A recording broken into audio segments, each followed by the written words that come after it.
Welcome to the show. This is David Zier. You're watching Breaking Point on Real America's Voice News. I want to thank you for joining us today. There's so much going on in the news cycle. And as of today, I'm recording this in the middle of the week. I will be on my way to Bedminster to hear what Trump has to say on Thursday. And I just got back from Erie, Pennsylvania. I have some interviews, man on the streets. What a great rally that was. Trump gets 7,000 people. The other guys can't get 1,000 out, 2,000 out if they're lucky. Then the media saying, "Oh, the arena wasn't filled." It was extraordinary. It was a big turnout. Erie, not so easy to get to for everybody, but it was a lot of people. The energy was great, and Erie suffering massive overdoses, one of the tops per capita in the United States. Their economy is a little depressed, even though they make about 10% of the country's plastics. $12,000 less than the median average out there. So people want change, and they can't deal with this extraordinary inflation and insecurity that's going on in our country right now. But I want to welcome to the show a man that I've had on before, and I want to thank AJ Rice from Publius for bringing him on. John O'Connor, a former assistant U.S. attorney in Northern California and an author. John, welcome back to the show. David, good to be with you again. Yeah, I guess every day is a new surprise, or maybe not a surprise, but a new adventure in the United States these days. Let me ask you a question. Is this political opposition trying to take out an opposing candidate? Well, I don't think there's any doubt about that when you compare the lack of prosecution of Hillary Clinton, the lack of prosecution of Hunter Biden, and now you have indictments every day at the snap of a finger against Donald Trump. So sure, they're trying to take him out. And at the same time, happily for them, they know this strengthens him with his base. And so nobody's going to knock him out, which they like. Yeah. Because they don't think he'll do well in the general. I'm hearing that a lot, but I think the events of next year are going to get hairy, and I think Trump emerges, whoever the Republican candidate is, but it'll probably be Trump. You're right. So the Dems objected to certification. Isn't this really, in the end, just a matter of free speech? Doesn't the president have the right to challenge certifications as the Dems did it in the last 3 presidential elections before 2020? That's right. I don't think you should try to take someone's democratic objections, however much in the end they're found not to be well taken. And I think that was the case with Trump. He probably had a creative and less hope for advantage in this one than he would. He had less than a 25% shot on this. But to try to turn that into a crime, I think, is the problem. If this case were tried, his present indictment were tried in southern Indiana, the jury would throw tomatoes at the prosecutor. He's going to be tried in Washington, D.C. It's a complicated case. I spent time last night reading through the indictment, all 50 pages of it. And it's complex, and they go out of their way to have webs and webs of evidence. And this person says that Trump lost the election, and another one says he lost it. Yeah, everybody has their opinions. And I think he did lose the election if you are just going by the counted votes. Well, of course, that's what happened. And he's saying a lot of these votes were fraudulent. And I want this thing thrown back into the House, or I want the state legislatures to reconsider. Now, it's a creative chance with only a minority percentage chance of success, but it's democratic, as you say. Al Gore came up with the cockamamie theory in 2000, and I hailed him at the time for trying to represent his voters, even though I disagreed with his arguments. I think he did the right thing in general to try to protest a close election. And Trump is in the same shoes. He was trying to protest democratically an election. So to try to turn that into an insurrection is just not right. So I believe, though, however, having said that, the statute has certain words in there that involve corrupt intent to obstruct a proceeding, which you can do by misleading conduct or pressure. I think with the judge's instruction in this jury, a D.C. jury is going to convict him. the case will be tried before the end of this year because you don't have classified documents to delay things. So Trump is going to get convicted I would put money on it, by the end of this year in that case. And in the Mar-a-Lago case, I think he'll get convicted whenever it goes to trial, unless perhaps there's one or two holdouts that might say, come hell or high water, I'm not voting to convict the guy. The best he can hope for is a hang in Florida. Yeah, so, I think, go on.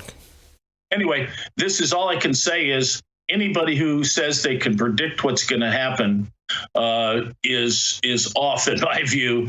I've talked to a lot of smart people with a lot of viewpoints from Democratic to Republican, and nobody knows what's going to happen, especially when you have the outlier of this no labels party coming in. Yeah. Get your popcorn out, get your popcorn purchased in advance, and sit back because this is going to be one wild ride. Yeah, and no labels could hurt the Democrats, too. But I think the people see through all of this, especially with the multiple indictments in every different subject, from sexual assault to, tax, problems, to this, to Georgia. I think it's evident. I think it propels Trump through the stratosphere. So if this thing gets tried, you think it'll go to the appellate and maybe to SCOTUS next year? Yeah, well, this one under an indictment now, yes. The recent one is one that SCOTUS could easily overturn because it involves, as you say, free speech. It's going to be hard for the court to instruct properly on this. So this is one that's going to cry out for a reversal. Now, of all the hundreds, and we're going to get over 100 charges at this point. I think we may be up to 80 or 90 right now, different claims. There are 8 of them that are pretty good, and those are the obstruction counts in Mar-a-Lago. But that said, as you point out, the public is so disillusioned with our two-tiered system of justice, with the weaponized system of justice, that I think many people are going to ignore those 8 charges, for which there's probably a good chance he is guilty and should be found guilty. But let me say this. The prosecution has overplayed its hand. The weaponized persecution of this guy has gone way too far, and people are upset about it. There's no doubt about it. They think we're a banana republic. I think the Presidential Records Act was clear. The decision was never challenged. So the premise of all of it is baseless, in my opinion. But I know that you're a very well-respected, attorney and a prosecutor, and you've handled incredible cases and everything. So, I respect your insight on all of this. And I think if you just look at it through the soda straw of individual charges, but don't you have to go back and say the whole thing's insane? Well, that's the problem. In Mar-a-Lago, the whole thing was insane. It was created by the National Archives in conjunction with the Biden White House. They never should have opened a criminal case. Process crimes. The only problem with that, they're process crime. The only problem is once you get a subpoena, as you got in Mar-a-Lago, you got to comply with it. I'm a prosecutor. I prosecuted these cases. So Trump is unduly hurt by selective prosecution. But technically, all I would say is technically there are a few counts on which he's guilty. I think every prosecutor, every defense lawyer that I know that I respect has the same views I have. Now, that said, politically, how does it play out? My point is, this is all about politics. If it were Hillary Clinton, nobody would have charged her. And so how this is going to affect things, I do not know. Let me ask you a question. We have about a minute and a half left. So you're saying that Watergate set the stage for this type of division and using the courts and everything against. Explain that. Well, remember, we all think that Richard Nixon obstructed justice to hide a high-level White House burglary that dealt with the campaign. The Washington Post knew from day one that this had nothing to do with the campaign. It was about the CIA listening in to naughty boys and naughty girls talking from the DNC. They were very close to the DNC. They hated Richard Nixon. So they put all the light on Richard Nixon and protected the CIA and protected the naughty boys and naughty girls theme. This had nothing to do with the campaign. If it had nothing to do with the campaign, then Richard Nixon was supposedly obstructing an investigation that had nothing to do with him. It is a bad precedent. They got prestige, power, wealth for false reporting. And I'll say that right now, false reporting on Watergate. And yet that Watergate journalism is taught as the founding principle of all modern investigative journalism. That's why we're getting the false narratives we're getting today.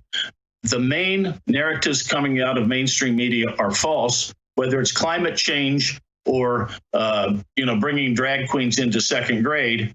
There are false narratives about these things, and they're being the result of Watergate journalism. Yeah, it reminds me of the leadership in the Russian Revolution, the elites versus, the people. They promised the workers' paradise, right? But it's very messy right now. I want to thank you so much for coming on.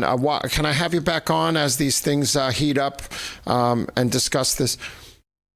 Well, I would love to, David, because reconcile those two things. Well, I think that everybody was made aware that he lost the election, but that doesn't mean that was the only advice he was given. We're interrupting this program for a special live report.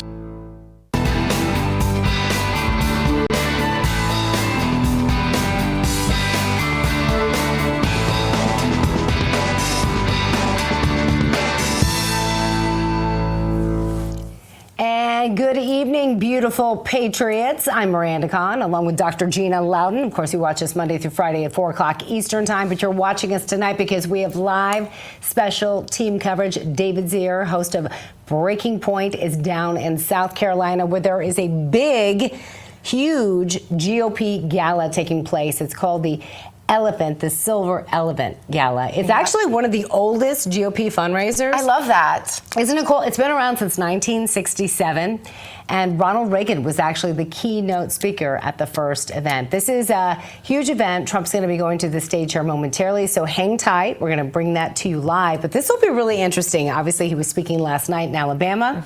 I'm sure all of you tuned in and joined us on the Gitter chat, which we appreciate all of your comments. Live from Studio 6. We're watching it now. That, which, yes, we are. We're so please join us right now, so you can join us there in the Gitter chat or on Rumble, either one. And this is kind of a special thing that whoever gets to speak at this, it's kind of, I don't want to use the word coronation, but it's kind of a big deal, I believe, to get to speak, to be the keynote at this. Right. And I think there's a lot of politics behind it, right? Because you've got Tim Scott, who's from South Carolina. You've got Nikki Haley, who's from South Carolina. You've got Ron DeSantis, who's polling second above both Tim Scott and Nikki Haley. But you have Donald Trump speaking tonight. Right. Which is the heads above all winner right now in the polls. So yeah, and who's really good and stays on top of all this when it comes to the polls? There's one person who knows this stuff like the back of his hand. And that is David Zier, and he joins us right now. David, thank you so much for being with us. This is not new to you to be at one of these events. You go to these things all the time. He was just there in July. Exactly. He was in Pickens County, South Carolina. In fact, David, this is your third visit to the Palmetto State, right?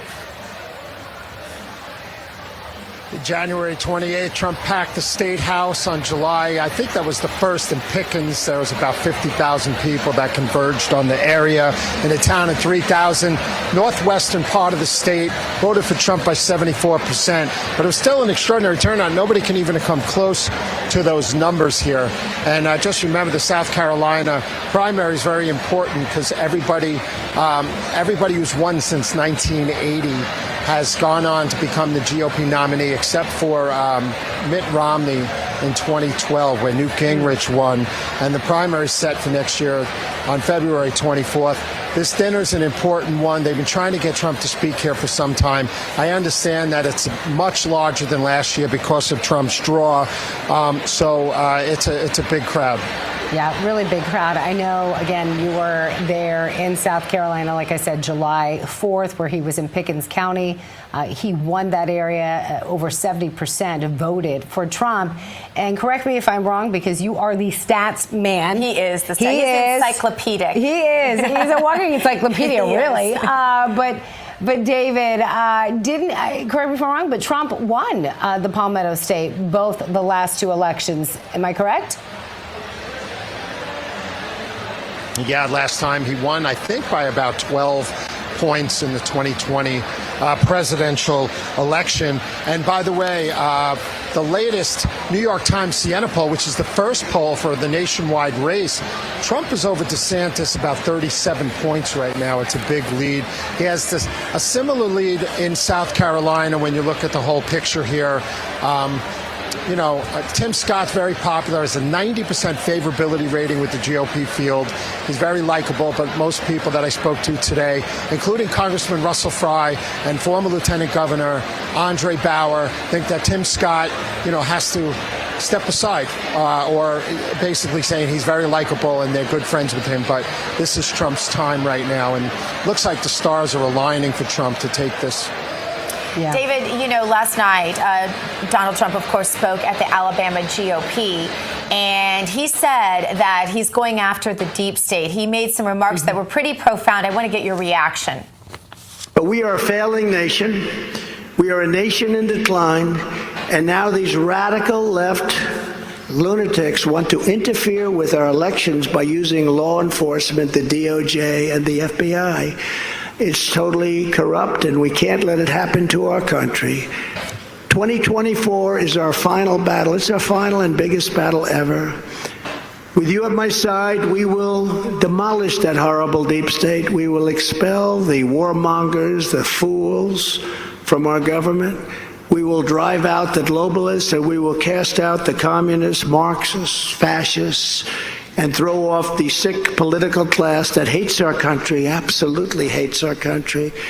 We will rout the fake news media. We will defeat crooked Joe Biden, and we will drain the swamp once and for all. We will get that done, and it'll go quickly. The great silent majority is rising like never before, and under our leadership, the forgotten man and woman will be forgotten no longer. And I said that in 2016, and we were right. But then they took that beautiful, beautiful right away from you. With your help, your love, and your vote, we will make America great again, greater than ever before. Thank you very much, Alabama, and God bless you all. Thank you very much. God bless you all. Thank you. Alabama, a big state for President Trump, but South Carolina, a big state for President Trump. Your reaction, David? Well, Trump got the whole Republican House delegation in support of him in Alabama, and he has 5 out of the 6 congresspeople here in South Carolina supporting him or endorsing him. The only one who's a holdout right now is Nancy Mace, who's been very critical of Trump in the past, but it looks like they're making some amends here. But I was talking before that, this is like the Soviet Union. The judge is saying that Trump has to prove that he shouldn't be silenced about J6. And they're trying to control his free speech. The prosecutor's pushing for a protective order against him. And they're trying to silence him. And Andre Bauer, the former lieutenant governor, Russell Fry, congressman from the 7th District, agreed that this is scary times we're living in. It is really scary. And, this is all coming on the heels after the 3rd indictment. We're expecting a 4th indictment to come any minute now from the state of Georgia. But what's happened just really in the last 24 hours, President Trump coming under fire for something that he posted to his own social media platform, Truth Social, where he said, if you go after me, I'm coming after you. Well, Jack Smith, as you know, David, you know, Gina, didn't take too kindly to that. Yeah. He says he sees it as a threat and then went to a judge and complained about it. What is your reaction to this? Because, Trump's lawyers are saying, you can't do that. Again, saying that you keep attacking free speech or taking things out of context. Your reaction, and how are people on the ground, real Americans that are there, how are they responding? Everybody I spoke to on the ground here, including Miguel Munoz, an immigrant from Puerto Rico, believes that this is like a Marxist takeover of the United States. Yeah. We are not allowed to express your opinion anymore. Yeah. And Trump is definitely under assault. It's a death by 1,000 cuts. and he's not able to express his opinion. And he should be allowed to do that. And I think that's the consensus here. And I think a lot of people are probably seeing through it right now. Just like when he said patriotically and peacefully go over to the Capitol, you know, saying I'm coming after you if you come after me isn't anything violent, you know. So, you know, it's well, not only that, David, to interject real quickly, we were bringing this up the other day. You said patriotically, right? Peacefully and peaceful and patriotically. But we showed a clip the other day from, was it ABC News? I think it was ABC News. I thought it was CBS. Okay. ABC. It was ABC. It was ABC News. Jason's telling us ABC. Jason in our ear. Well, you know what? I wouldn't be surprised if CBS did it too, NBC or any of the other alphabet mainstream media outlets. But they purposely left out that part. They edited it to where it did sound like he was inciting violence. That's a key thing to leave out, and it's manipulation. How are people reacting to this? And again, this latest indictment. Well, we discussed with a few people here on the ground that the Democrats didn't want to certify 2 presidential elections since 2000. So it was okay for them to express concern that there was fraud or the machines were rigged like Hillary claimed. You know, it's okay for them to do it, but not for Donald Trump to express. And listen, I support the Democrats' right to do that, too. I think most of the voters are smart. They also believe people should be allowed to vent about the process.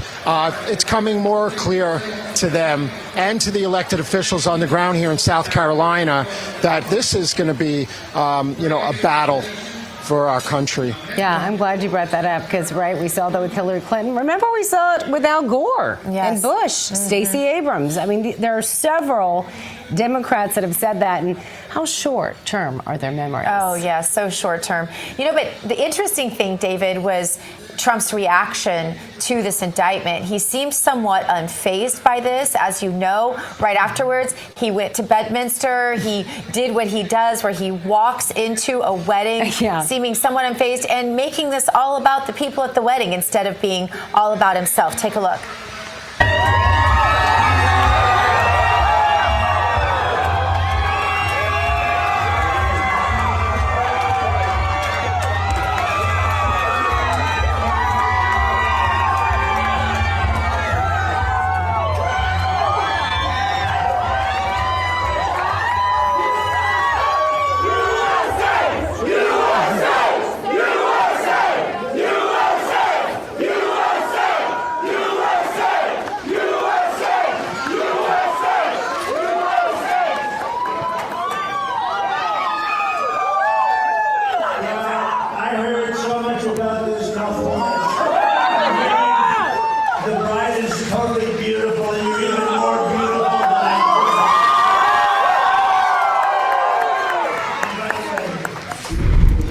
Mod in the chat says that he wants Trump to come to his wedding. I think that's the reaction of just about every person in the room, just about every person who's seen this on the MAGA side of things. But David, did it surprise you that he's not more fazed when he's looking at literally more than 100 years if he were sentenced to all of this?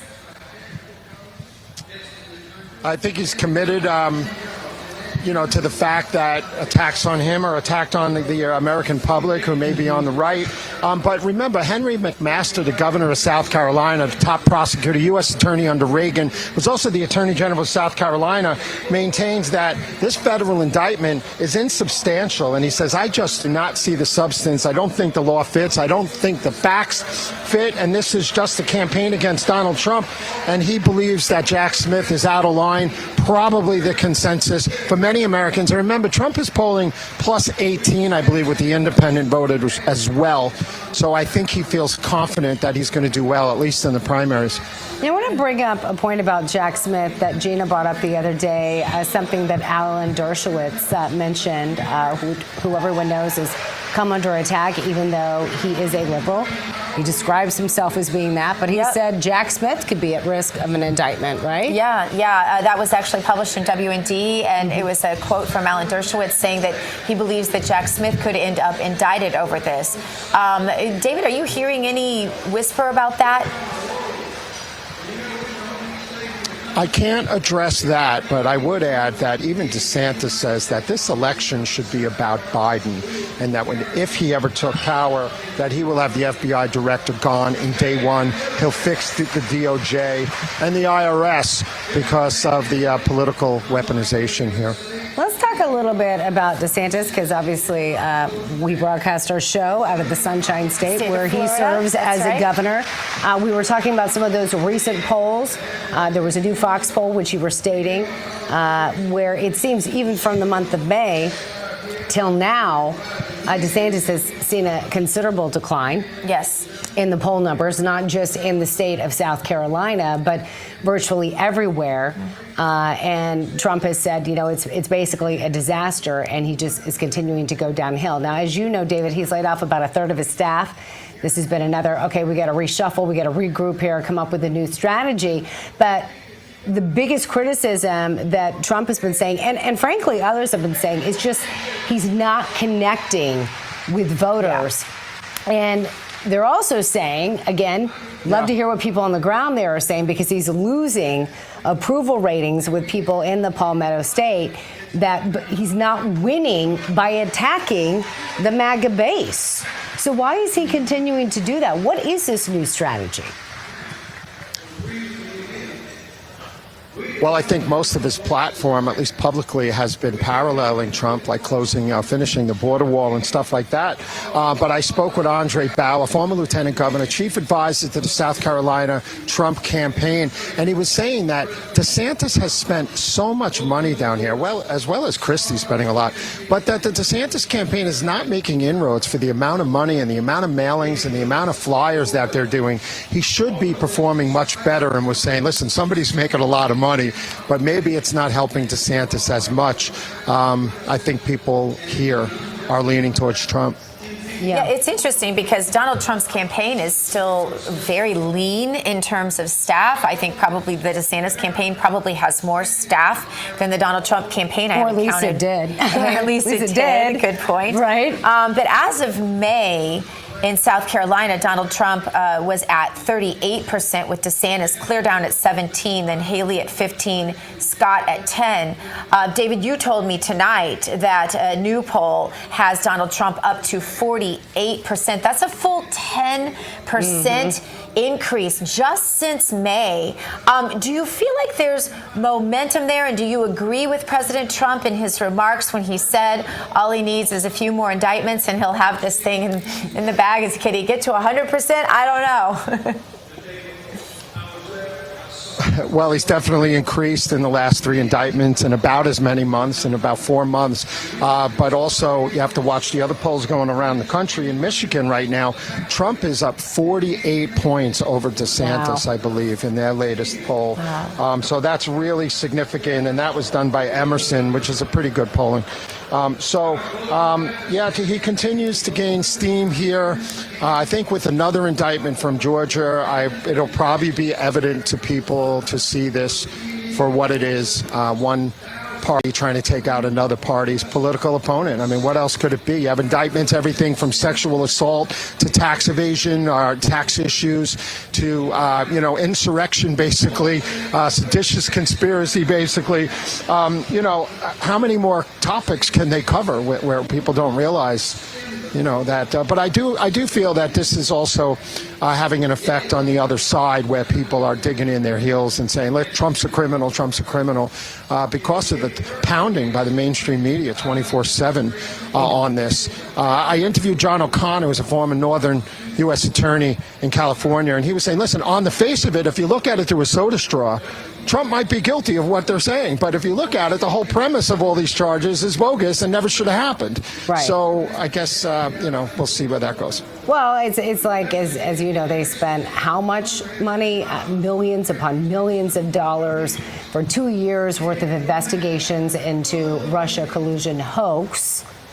And they seem to forget that. And now I think, and Gina and I talked about it, where it's like, if we just keep, he doesn't actually have to be guilty, but if we keep just showing all these indictments, that people are going to think that he's got to be guilty of something. Yes. And that he's unelectable. But it's actually having the opposite effect, because I think probably what he's doing stronger than he ever has since he's been running is he's using the Trump branding more as they come after me, they're coming after you. He's putting all real, average, everyday Americans that are watching this network right now saying, it's us. It's not, when I say me, when I say Trump, it's not about me. It's about all of you. Real quickly, I want to get your reaction to this because this just happened really in the last 10 hours or so. Robert Bigelow, he is the founder of Budget Suites of America. It's being reported he's been a major contributor to DeSantis's campaign. Says that now he's going to pull back.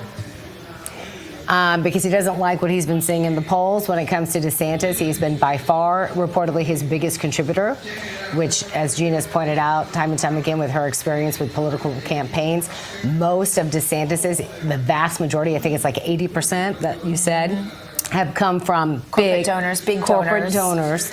But now you have someone saying, unless you start appealing to more moderates, unless I start seeing an uptick, which they're not seeing, I'm cutting him off and I'm looking at somebody else. What are you hearing on the ground? Well, last I've heard, the Never Back Down PAC wasn't even committed to spending all their money on DeSantis, and they've raised something like $130 million plus for them, a tremendous amount of money. But I don't know, how stable that is. And I just wanted to add, I heard one of the Koch brothers might have $78 million he's going to pump in against Trump, which was interesting news. But the DeSantis campaign seems to be waning, maybe stalled. I don't know if the reset in Park City worked for him. He has made inroads in states like Utah, a little bit in Iowa, but I don't see any massive movement for him forwards. Yeah. Yeah, and at the Alabama GOP dinner last night, President Trump was really pulling no punches. And it's interesting. He doesn't seem to be very intimidated by anything. And in fact, he made a statement that we need to overhaul the DOJ. We have Assad. Listen. To stop the Marxist prosecutors who release rapists and murderers while persecuting Republicans, conservatives, and people of faith. And they do that. I'll tell you, they're really after the Catholics. They are after the Catholic Church. It's incredible. I don't know how many Catholics are in, but they are after the Catholic Church. They're after parents, school boards.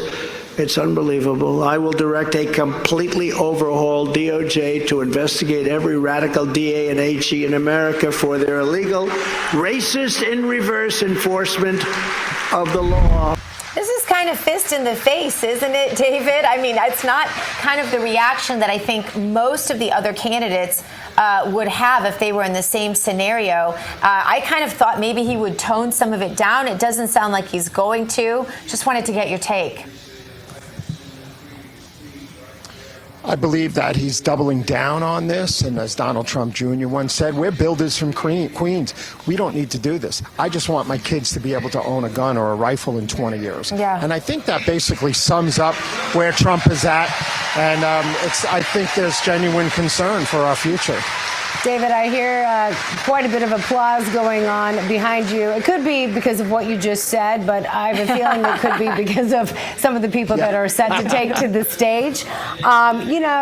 We called you a walking encyclopedia, but really you are. You have a passion for politics and this country, as do other members of Real America's Voice, our family, as we like to refer to it. And you've been to a multitude of events. I think I think almost every CPAC, am I right? Almost every single one. How would you compare? I've been going to CPAC for 17 years. Yeah, so you've been around the block.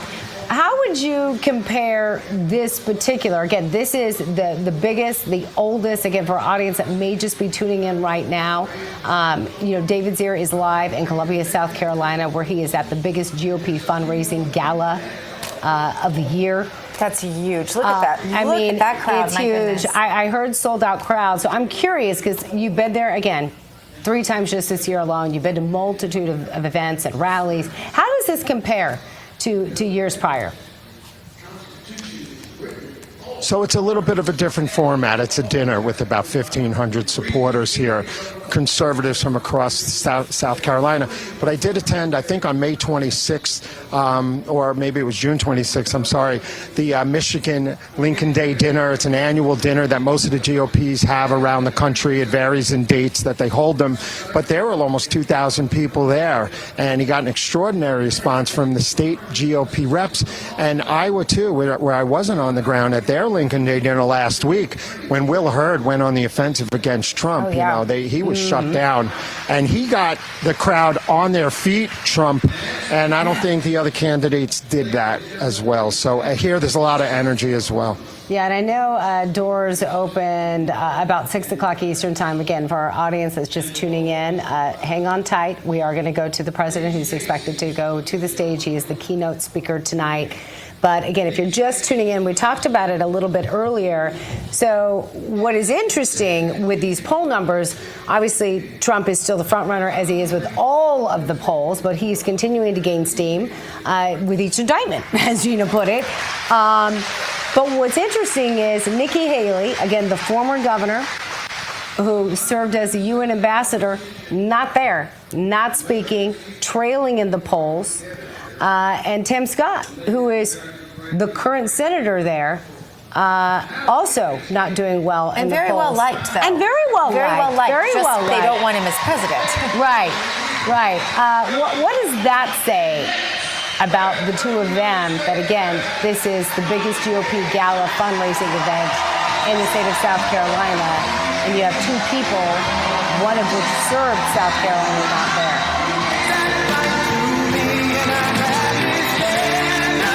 Yeah, well, I think that Nikki Haley was playing aloof. I think it was yesterday when she finally commented about the indictments. She said, I don't know if this is the second, the third, the fourth, the fifth indictment. You know, I don't know, something like she didn't really care. So, and that we need to, take care of the issues affecting our country. But, she kind of backhands Trump on occasion. So we'll see what that is. And Tim Scott is still popular. Trump signed his Opportunity Zone bill into law, I think in 2017, to provide a lot of jobs for minorities. I don't know why either of them are here tonight, but I think the optics of it aren't great. Yeah, I would think so. And correct me if I'm wrong, but it looks like we're getting ready for, I heard Gina go, I think he's getting ready to speak, because this is usually what we see. So I'm going to let you save your voice so you're not trying to shout over this. We're going to continue to stay on the shot. Everyone's standing up, anticipating President Trump to come out. This is usually what happens when we cover these events. You can almost feel it. It's like you're there. This is a great perspective on this. I love this. Yeah, it really is saying a lot. Looking forward. It'll be interesting to see what he says tonight and how it varies to what he said last night, in Alabama. If he's going to mention, I'm sure he's going to talk about the DOJ. I'm sure he's going to talk about Jack Smith complaining. Jack Smith, right? Yes, yeah. What do you, our audience, we work for you. What do you want to hear from the president tonight? And what is your reaction to Nikki Haley, again, the former governor, not being there? Right. Tim Scott not being there. Now, we've speculated, if you watched us a couple times, I'd love to get David Zier to react to this when the music isn't so loud, whether or not he may be a potential VP. If he's running for VP, a lot of people are asking that question, and I meant to ask David. I'd like to know David's reaction to that. So, David, we're gonna ask you that in a minute, but again, don't want you to have to shout over the music. So we're going to go ahead. I'm hearing that he is coming to the stage. So, ladies and gentlemen, without further ado, let's take it live to President Trump.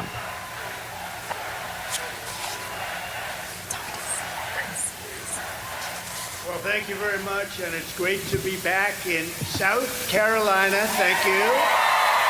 Home of the legendary First in the South primary. We kept it that way. You know that. We kept it that way. First in the South. In 2016, South Carolina gave us 44 out of 46 counties. That's not so bad. It's a record. That was on primary day, and I can't wait to win all 46. We want to do 46 this year.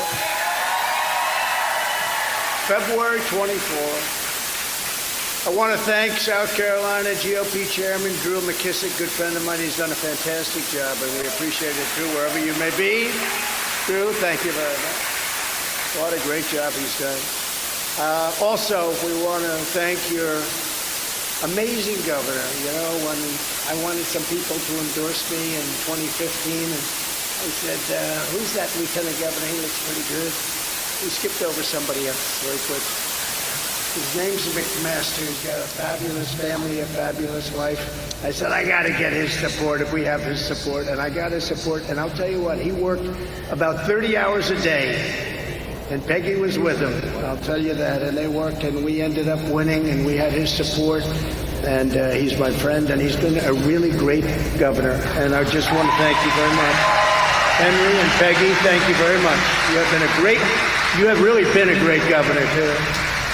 And he actually kept the state open, you know, unlike some people that say, gee, I kept it open. No. A lot of beaches were closed. The place was closed and locked up. You did a great job. A friend of mine and a guy who really understands politics. I think he understands politics better than anybody. That's why he keeps getting elected once. And I'll tell you something, you have a good man. He's a good man, and he loves you, and he loves this state. He's controversial, a little bit like I am. We maybe don't always agree on everything, but he's got a little controversy, but he's smart as hell, and he does a fantastic job for your state. Senator Lindsey Graham. Senator? Thank you, Lindsey. Thank you. And he does a great job. And he's been with me, and I appreciate it. Solves a lot of problems, this man. Also, you have some incredible representatives that have been with me from the beginning. Joe Wilson. Where's Joe? Joe Wilson. I love it. I never forget his little outburst. Nobody knows what I'm talking about with that word, that little outburst. Where is Joe? He stood up. Where the hell are you, Joe? He stood up and he spoke from the heart. And we love him. Thank you, Joe. William Timmons. William, thank you, William. Thank you. Great job. And somebody that came in on the fly, and he's Fry. Russell Fry. Where's Russell? He went in and he did a job. Thank you, Russell. And he really has, those two guys and that whole group that I mentioned, they're warriors. Every one of them is a warrior, all different, all very different people. Fight, but they're all warriors. And another warrior is your Lieutenant Governor, Pamela Evatt. And former Lieutenant Governor, terrific guy, Andre Bauer. Andre. Attorney General Alan Wilson. Secretary of State Mark Hammond. Superintendent of Education Ellen Weaver. Friend of mine, Treasurer Curtis Loftus. Curtis, thank you. And National Committeeman Glenn Bacall, Committeewoman Cindy Costa. State Representatives Daniel Gibson, Heather Crawford, Cal Forrest Jr., and Ambassador Ed McMullen. He's been with me from the beginning, too. Last but not least, today I'm honored and really honored to receive the endorsement of the Speaker of the South Carolina House, a man that's respected by everybody, a great guy with a fabulous wife and family. Representatives, Merrill Smith, please. Where is Merrill, please? Great job. Thank you very much. You've done a great job. We appreciate it. Merrill Smith. Also, one of the most important issues of the campaign will be who can rescue our country from the burning wreckage of Bidenomics. You know what that stands for, right? Henceforth, it'll be defined as inflation, taxation, submission, and failure. Under my leadership, we built the greatest economy in the history of the world. We actually built the greatest economy in the history of the world, and you were a big beneficiary in South Carolina. In fact, we did it twice.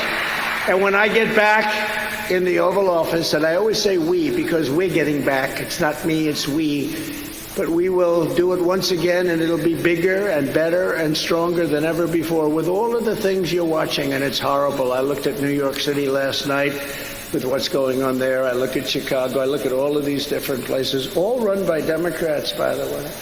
Not Henry, all run by Democrats. Henry, you must go crazy when you see the incompetence and the stupidity.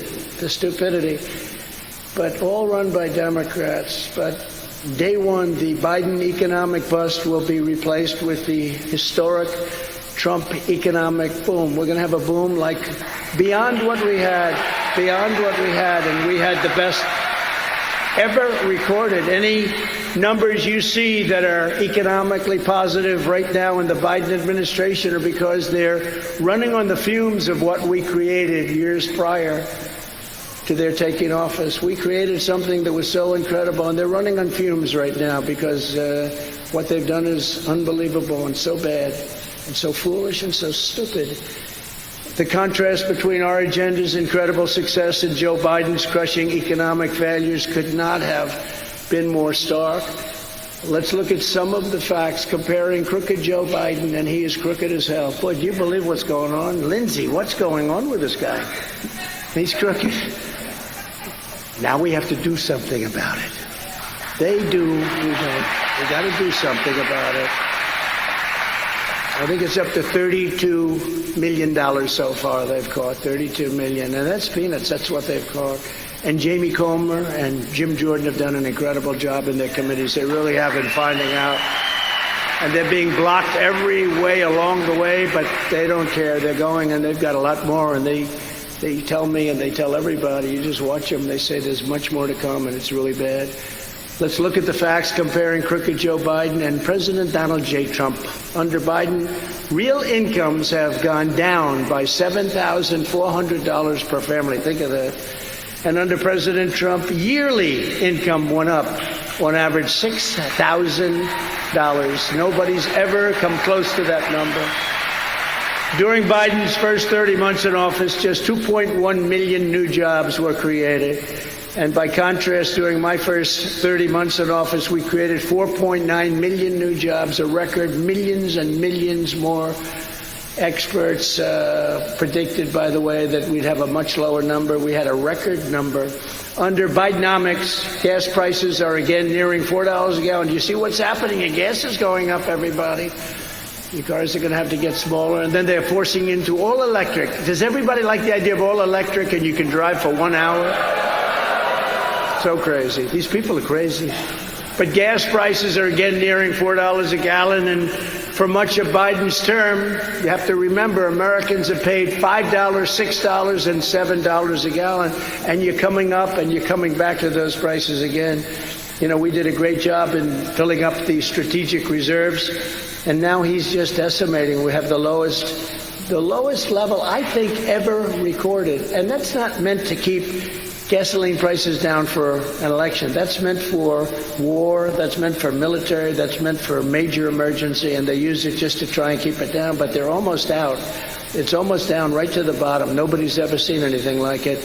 And if you look at your energy costs and your gasoline prices, they're going up, and they're going up very fast. And inflation has reached the highest level in half century, and mortgage rates are now pushing a brutal 7%, and they are going much higher.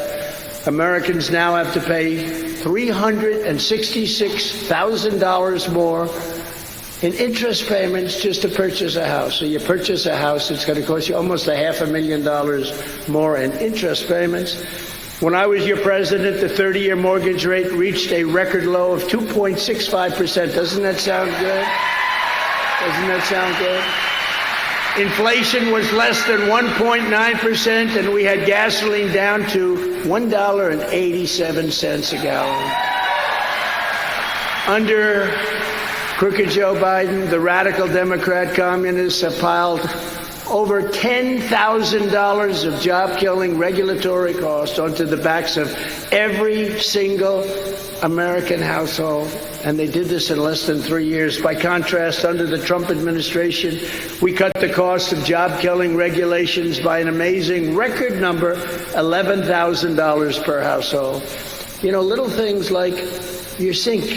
You know, you buy a sink, and no water comes out because they have regulators on the water. Even if you're in a state where water comes out of heaven all day long, doesn't make any difference. When you take a shower, I like to have, I have this gorgeous head of hair. When I take a shower, I want water to pour down on me. When you go into these new homes with showers, the water drips down slowly.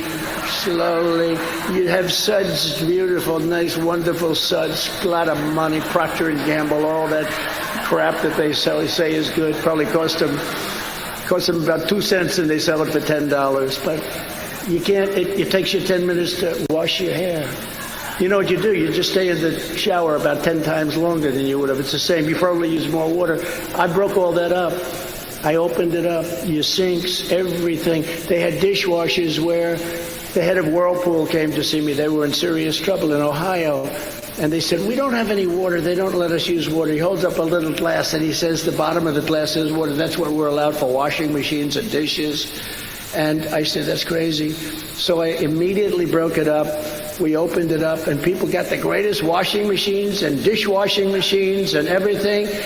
And we opened up the showers. We opened up everything. And you're talking about, for the most part, states that have so much water they don't know what the hell to do with it. And we did a great job. He goes in almost immediately after he gets into office. He ended up putting the restrictors back on, all restrictors. So now you can go buy a new home and you can't wash your hands. It's really a terrible thing. But we'll open up. That was one little thing that were really just a few. It's just like with the electric cars where, in a short period of time, everybody's going to have electric. You know who that's great for? China, because they make all the electric cars. We have gasoline. They have all of the other minerals and everything else in their earth that are good for electric cars. They are going to take over the world with the stupidity. We have an economy that I had going at a level that nobody's ever seen before, and they were really concerned. We were always going to be caught by China in 2018. When 2018 came along, we were so far beyond them. I said that if presidents are smart, they will never be able to catch us. We were doubling them up. We took in hundreds of billions of dollars in taxes and tariffs.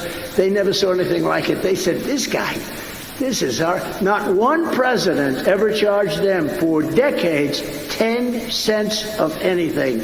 They were ripping us off, just like most other countries of the world. They were ripping us off. It's actually hard to believe how we survived. But of course, you have $35 trillion in debt. And we were going to do so much with energy that we were going to pay off a lot of that debt, because if you ever took a look at Saudi Arabia and some of these oil-producing nations, the kind of money that they make is astronomical. Well, we have more oil. I call it liquid gold, oil and gas, liquid gold under our feet than any other nation in the world by far. Did you know that? And we were going to supply all of Europe. We were going to supply everybody. We were going to make so much money, we'd pay off debt, and then we'd lower taxes again. We had the biggest tax cut in history. We were going to lower taxes still further. And then these guys get in because an election was rigged. They get into office, and what do? Let's stop drilling. Oil prices at the highest price ever, and they say, let's stop drilling. When oil prices are high, that's when you should say, let's drill and make a fortune, and let's pay off debt, and let's lower people's taxes.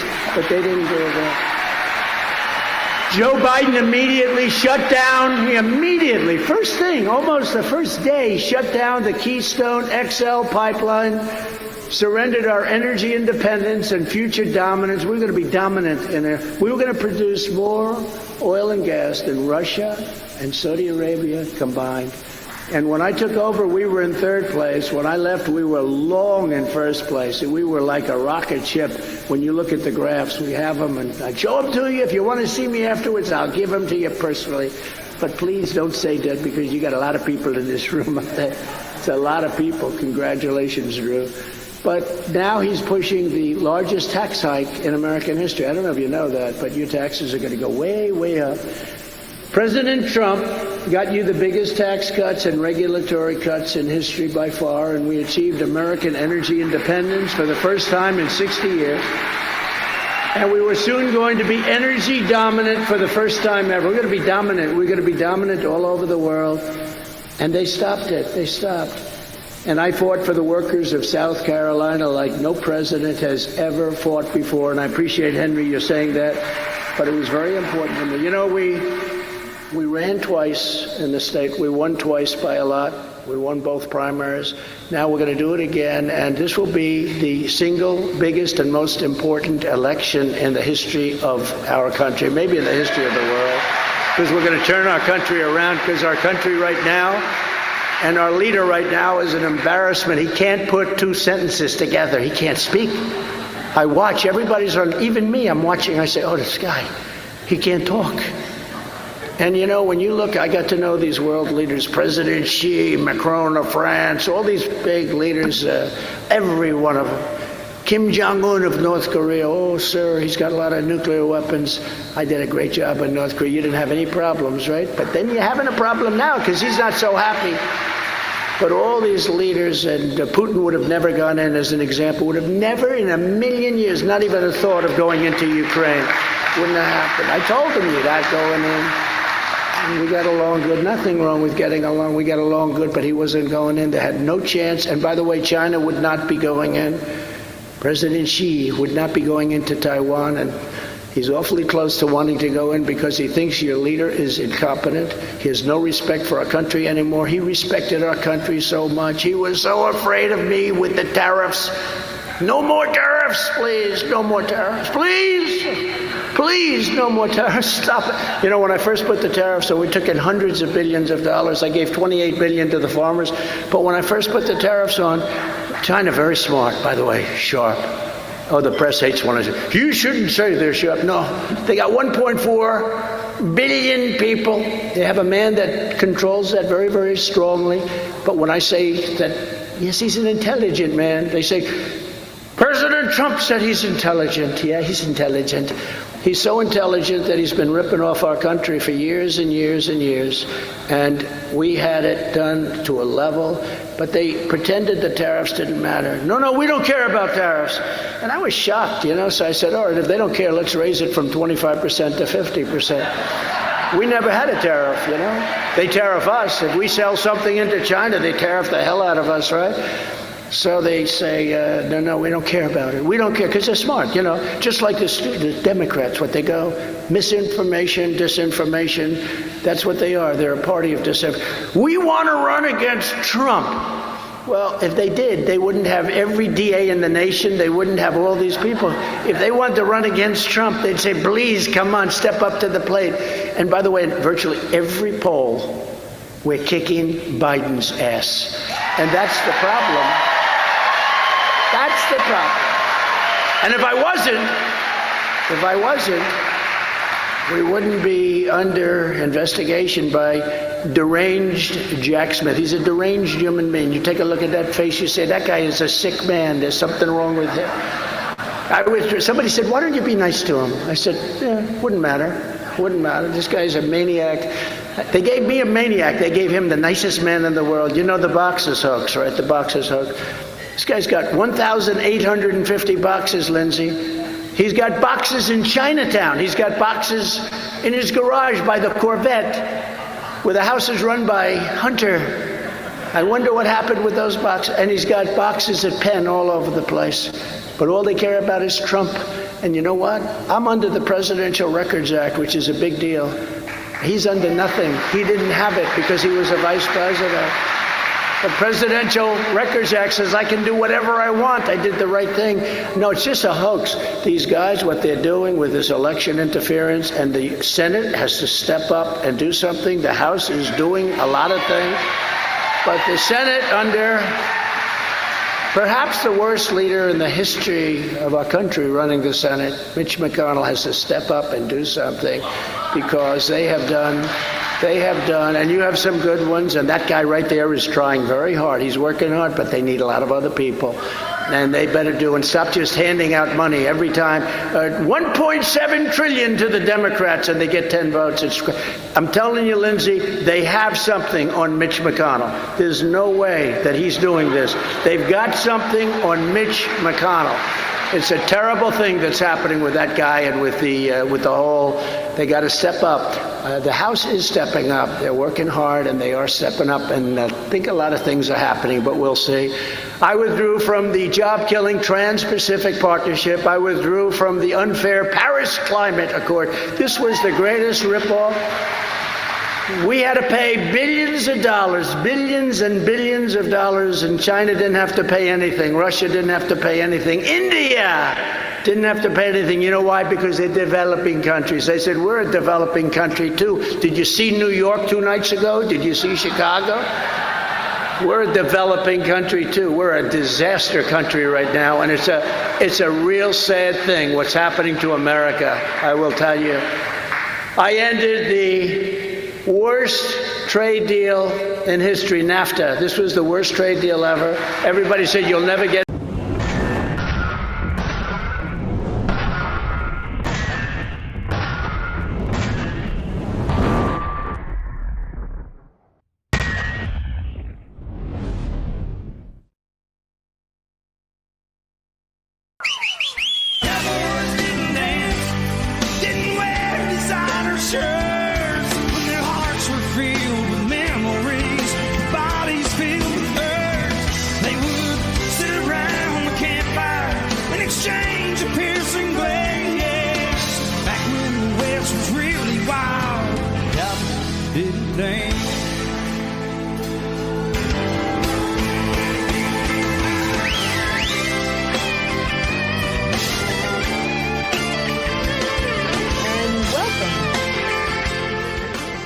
To Cowboy Logic, everyone. What was your problem? He's smiling Don. I had some honey earlier. Oh, you did? Oh, let's get that out there. We keep it right here, folks. Yep. MakeHoneyGreatAgain.com. That's right. Promo code 1776. We support our Jan Sixers, and you put some really good honey in your bod. That's right. And you get this Donald Trump. 1,000 South Carolina manufacturing jobs in just 3 years, a record that will maybe will be broken someday, but I don't think so very quickly, which everyone said could not be done, Henry, and you were a big part of it. You know that, right? I want to take full credit, so I don't like giving, but I like this guy so much, I'm giving him all this credit. You do have a great governor and a great first lady. And we delivered $140 million to ensure that Charleston has the deepest water port on the East Coast. And to that I say, Henry, do you want to make it the deepest water port in the entire world? Would you like to do that? We'll make it a little deeper, Henry, if you want. Henry would call me, we need some money to deepen the port. Oh, how much would that cost? About, $4 billion. Oh, that's great, Henry. Thank you. I appreciate it. But we have the deepest on the whole East Coast, and we might even work on it. Make it a little deeper. We'll make it the deepest in the country, and then it's the world. First it's the country, and then it's the world. But it's been a tremendous success, and it's an honor to have been involved. Crooked Joe Biden cares only about enriching his own family, as you probably have heard. I care about enriching your family. I gave up a lot to do this job, I'll tell you. I gave up a lot to deal with these thugs. You know what I get? Because I've done a good job, I get to deal with thugs. So as soon as we get back in the White House, I will end the disaster known as Bidenomics, and we will once again implement the proven economic formula that puts America first. We're going to put America first. They don't put America first. And very quickly, our economy will be great again, and our country will be absolutely, like I say, fairly quickly, like never before. We'll get it to a level that we had it up to, and we'll do things that nobody will believe. And, one of the good things about not having, not a lot of good when you look at millions of people pouring into our country every day, totally unchecked, and all of the horrible things are happening with inflation and everything. But one of the things that is positive is that for 4 years we've watched the most incompetent people and the most incompetent and corrupt president we've ever had destroy our country, and we'll be able to do things that we maybe never would have been able to do had we just done it the traditional way. We'll be able to do because they see the crime, they see all of the things, they see people walking into stores, thugs walking into stores, hundreds of young people walking into a department store, walking out with everything in the store, And then they announced they're going to close the stores in different cities. I won't even mention them, but you know the same cities. And we're going to close the stores because it's no longer economically viable. They walk out, and you know the law enforcement is great, the police are great, they know exactly how to stop it, but they're not allowed to do it. They don't want to lose their pension, they don't want to lose their wife, they don't want to lose their husband, they don't want to lose all of the things that they're threatened. Don't do anything. They actually fire employees who fight with people. Please don't steal that. And they'll fire the employee. There's something crazy going on in our country, but we'll stop that, and we're going to stop it on day one. We'll terminate every Biden regulation that's harming South Carolina workers, of which there are many. And I will cancel Biden's destructive Green New Deal. It's an insane thing. I'm for the environment. I want clean water, crystal clean. I want beautiful, clean air. But what they're doing to this country is incredible. They're destroying our shores, our oceans. They're putting windmills all over the place. In New Jersey, they'd never had whales coming up shore. They might have one every 3 or 4 years. Now it's like routine. Whales, big, magnificent whales are being washed up on shore like nothing. It's so sad to see. And everybody knows the reason. Everybody knows the reason. To terminate this crippling electric vehicle mandates, we're going to do it. We're going to do it fast, and we will stop having all of these cars being built in China. We're building our cars back here. We're going to build them back here. They want to take that whole thing away from you, like they did with Mexico and like they did with a lot of other places. I'll ask Congress to make the Trump tax cuts permanent. You know, your tax cuts that we got you, the biggest tax cut in history, you know, it pretty much is going to be coming due in a very short period of time. And when that happens, your taxes are going to go through the roof. That'll be a terrible thing, and that's given to you as a gift from the Democrats. Remember that. But we will reduce taxes even further. We'll get it extended, and we will reduce taxes further, because the thing that built our economy with the regulation cuts and those tremendous tax cuts, the incentive for people to work, and they don't have the incentive right now. Nobody knows what they're doing. Nobody knows. Nobody has any, they have no clue. They announce employment numbers which sound good, 3.5%, but nobody's looking for a job. So they're fake numbers. In other words, they don't include these people. They're fake. I spoke with Larry Kudlow. He said, it's so sad what they're trying to get away with. The whole thing with these people is a con. It's a con. It's like a con job. It's disinformation. Like Russia, disinformation. It's all disinformation. These are crooked people. These are very bad people, and they're very dangerous people. To bring tens of thousands more manufacturing jobs back to South Carolina, I will impose a border tariff on all foreign-made goods. So if they want to sell into our country, and if they want to take our jobs by doing that, we're going to have a tax that's going to be a privilege tax. And this has happened before. You know, in the 1890s, we had a president who was extremely strong on exactly what I'm talking about right now. We had an unbelievably profitable country. We had a country that had so much money, they actually had a commission set up. How do we spend our wealth? They had so much money coming in. I don't know if you know this, Lindsay, it's an incredible part of our country. That's when we built the dams and the this and that, we built everything. And that was an amazing age. What happened is we had commissions set up how to spend our wealth. We had so much wealth because we charged people for the privilege of selling into our country. They want to sell into our country. You have to pay to do that. It'll also pass what's called the Trump Reciprocal Trade Act. And I don't want to get Lindsey Graham in trouble, but he told me that this is, he's sitting there saying, oh, please don't say. He doesn't know what I'm going to say. But I don't want to get him in trouble. But I thought it was really sort of incredible. I said, Lindsey, I want to pass a Reciprocal Trade Act, because we have countries that, in order to do business in those countries, we have a 200% tariff, a 250%, 100%, a 50%, massive numbers, so that our factories in South Carolina can't really sell it to these other countries because they have a tax. So what I want to do is called the Reciprocal Trade Act. If they charge us a tax, we charge them a tax. He said, well, you know, it's very interesting. So you're saying that, because again, this is not he's got some incredible strengths, but this is not something that he considers to be his strength. He said to me, so you're saying that if they charge us 100%, we charge them 100%? I said, that's right, Lindsey. He said, you got my vote 100%. And he did. We had his vote.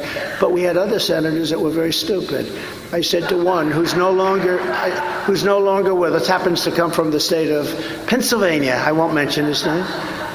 But I'd say to him, Senator, let me ask you, China's charges us like 175% tariff on certain products.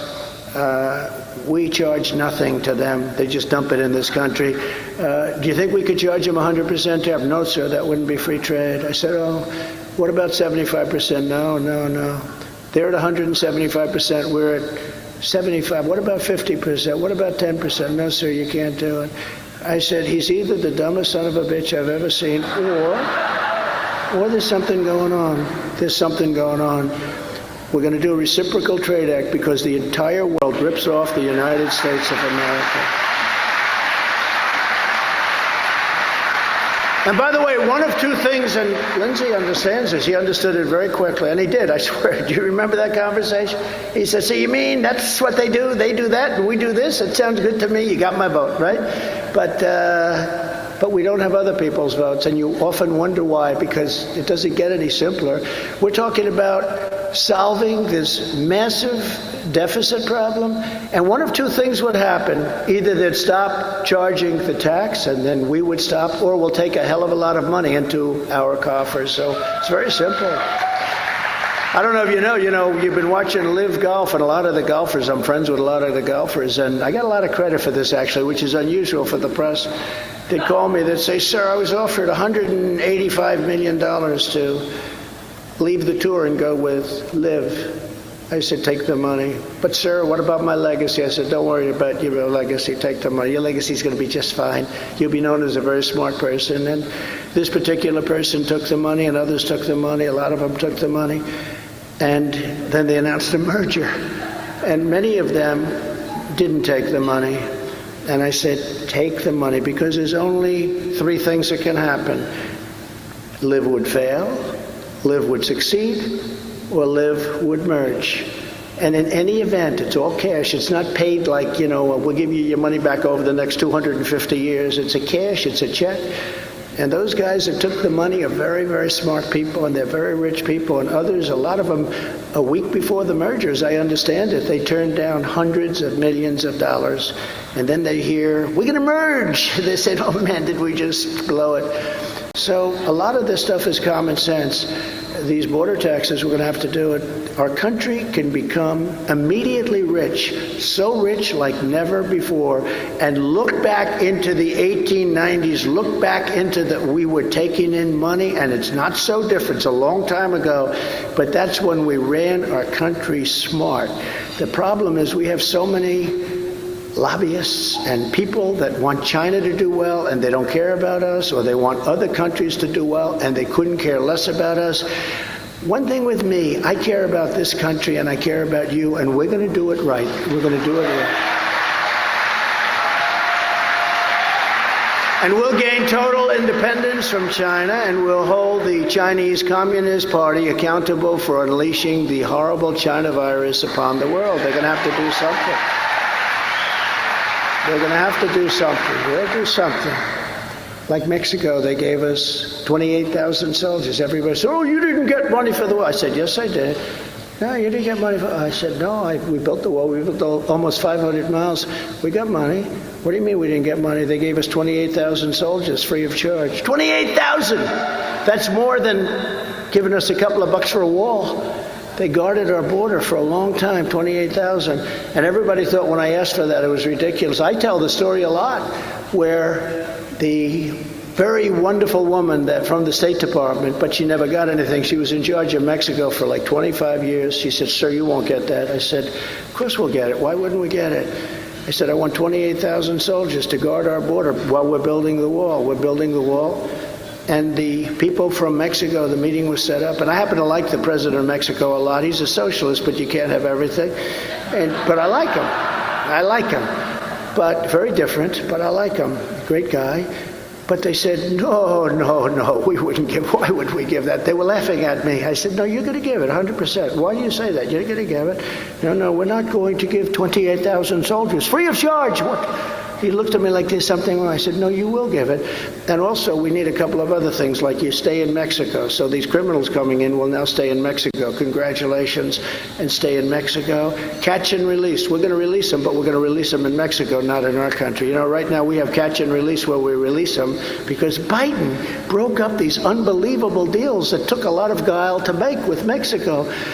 So he said, we're not going to give you 28,000 soldiers, sir. We're not going to give you any soldiers. I said, yes, you are. So I said, come on over, let's talk. You're going to do it. So I explained it to him once more, and I had the State Department people sitting there, and they were sort of smiling because they knew I wouldn't be able to win. I said, give us 28,000 soldiers. He said, no. I said, here's what I'm doing on Monday morning. We're putting a tariff on every single car made in Mexico coming into the United States of 25%, and every single product made in Mexico that comes into the United States, a 25% tariff. This is going to be 5 times more than the cost of these soldiers. So you have 10 minutes to let me know. You're going to give me the soldiers. You're going to get rid of catch and release. We're going to have catch and release is called in Mexico. And we're going to do all of these things, including our medical solution. You know all about that Biden ended. What this man is doing to the country, he's either the dumbest human being alive, and I think, honestly, I do believe it's run not by him, all of this stuff. How can you cheat on an election so well and be dumb? How can you do that? But he's surrounded by Marxist communists, and they're smart. But they're either evil or they don't know. But I really believe they hate our country because nobody can allow this to happen. So I said, we want the 28. He said, well, you're going to charge us that? Yes. And then it's going to go up a lot in a very short period of time. But you're going to be paying us billions and billions and billions of dollars. You know, they stole our car industry. They took 32% of the cars that we made in this country are now made in Mexico. None during my time, because I had that stopped. Any car company that wants to go to Mexico or another country, they had a lot of problems. They didn't do it. I had it stopped. But then you have a bad election, and a lot of bad things happen. So he comes back. I gave him 10 minutes. He came back at about 4. Sir, it'd be such an honor, sir, to give you 28,000 soldiers. We want to give you 28,000 soldiers so we can have them there immediately. And we got 28,000 soldiers for nothing for years. And we stopped drugs coming in, and we stopped human trafficking at a level. We had the safest border in the history of our country as we were building the wall. We built hundreds of miles of wall. And then we said, we completed that, and then said, let's build another 200 miles because we saw areas where it was really bad. And we had that whole structure was built. All they had to do was install. It would have taken 3 weeks, and they unfortunately took over. And they refused to put the wall up, and then they actually took the wall because Texas and Arizona wanted to put it up. They refused to give it to them, and they actually took it and they toted it far away where they couldn't get to it. It was made, the wall was all made and ready to go up. So we did hundreds of miles. We had the safest border in history, and it's so sad to see what's happening when you see mental institutions, when you see all of these people pouring into this country. It is such a sad thing to watch. It's so sad what's happening to our country. There's never been anything like it. To stop this inflation catastrophe that's hanging down and destroyed many nations, we're going to bring down the cost of energy, and we're going to become energy independent. We're going to become dominant. We will be dominant. We were ready to be dominant and dominate Saudi Arabia and Russia. We were going to be twice as big as Saudi Arabia and Russia combined. But we're going to be there very, very quickly. As soon as we get in, we're going to be there very, very quickly. And our cry is going to be drill, baby, drill. And you're going to see prices come plummeting, and you're going to see inflation disappear. And especially after U.S. debt was just downgraded this week. You saw that. Just downgraded in a historic disaster. We have to aggressively roll back Joe Biden's socialist spending spree. He's spending money on things that are only going to be bad for us, really bad things. Very, very few of those, they call it infrastructure. It's not infrastructure. It's not infrastructure as you know infrastructure. What they're doing is so bad. If we simply returned to the amount of government spending that we had under my leadership in 2018, we would right now have a balanced budget. Did anybody know that? You know, if we went back just a few years, we would have a balanced budget. And we were getting ready to have a balanced budget, and then we got hit with a thing called the China virus. And we had other things to focus on. That was a terrible time for this country. That was a terrible time for the world. And we did a hell of a job with it, too. What we did with that was incredible, with all of the things we had to do, because our country was totally unstocked. We had nothing. Nobody knew what it was. It was this horrible killing dust. But it came out of Wuhan. And I said right from the beginning, it comes out of that lab in Wuhan. And everybody said, he shouldn't say that. He's wrong. He's wrong. It turned out that I was right. With this goal in mind, I will fight to implement major spending reductions by restoring the president's historic impoundment power, which will enable us to cut massive amounts of waste and stupidity. Not good things, but waste and stupidity, and return billions of dollars into the U.S. Treasury. We used to have this, and now we don't. And unlike a guy named Ron DeSanctimonious, has anyone ever heard of him? Very disloyal guy. I got him into office, and then he said, yeah, I guess I'd run against him. Why not? Who voted to gut Medicare. Do you know that DeSantis, that's the abbreviated name, DeSantis wanted to gut Medicare and 3 times voted against Social Security, including raising the retirement age to 70. And one thing I found about politicians, when they have an initial idea and then they maybe go back, I don't even know what he does, I don't care. He's gotten so low in the polls, we don't watch him very much anymore. He's like crashed, he's crashing. In fact, he lost his big donors today. Did you see? We're not going to support him anymore. We don't like him. They're calling me now. You know, it's funny. I get calls. Hi, President Tai. I thought you were this. Oh, no. We love you. We think you're great. I said, oh, good. What are my poll numbers? I guess that's the reason. That's the only reason. And I'm getting all these calls from his donors. Hi, President. How you doing? How have you been? Let's have dinner. I said, why do you want to have dinner? We want to support you, sir. We think you're doing a great job. And that's only because he crashed. I mean, he's crashing like a dog. I've never seen anything like it, actually. But you need a personality to win. You got to remember, he came to me and he asked me for help.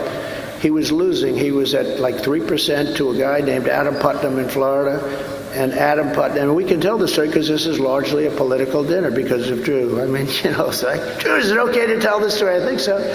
It's too late, Drew. I can't stop now. But what happened is he came to see me, and he said, I need your help. What do you need my help for? I didn't know him that well, but I saw him on television fighting impeachment hoax number 1 and impeachment hoax number 2, along with 200 other people.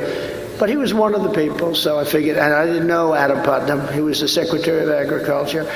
And he came in and he said, I need your help. I said, let me tell you, Ron, you're so far behind that if we brought Abraham Lincoln and George Washington together back from the dead, there's not a damn thing they could do. No. He goes, no, sir, if you endorse me, I'm telling you, they really love you in Florida. If you endorse me, I'll win. And I thought about it, and then I said, what the hell? I didn't know the other guy. And I said, all right, let's do it. I wrote up a beautiful endorsement. I put it out. He became like a rocket ship.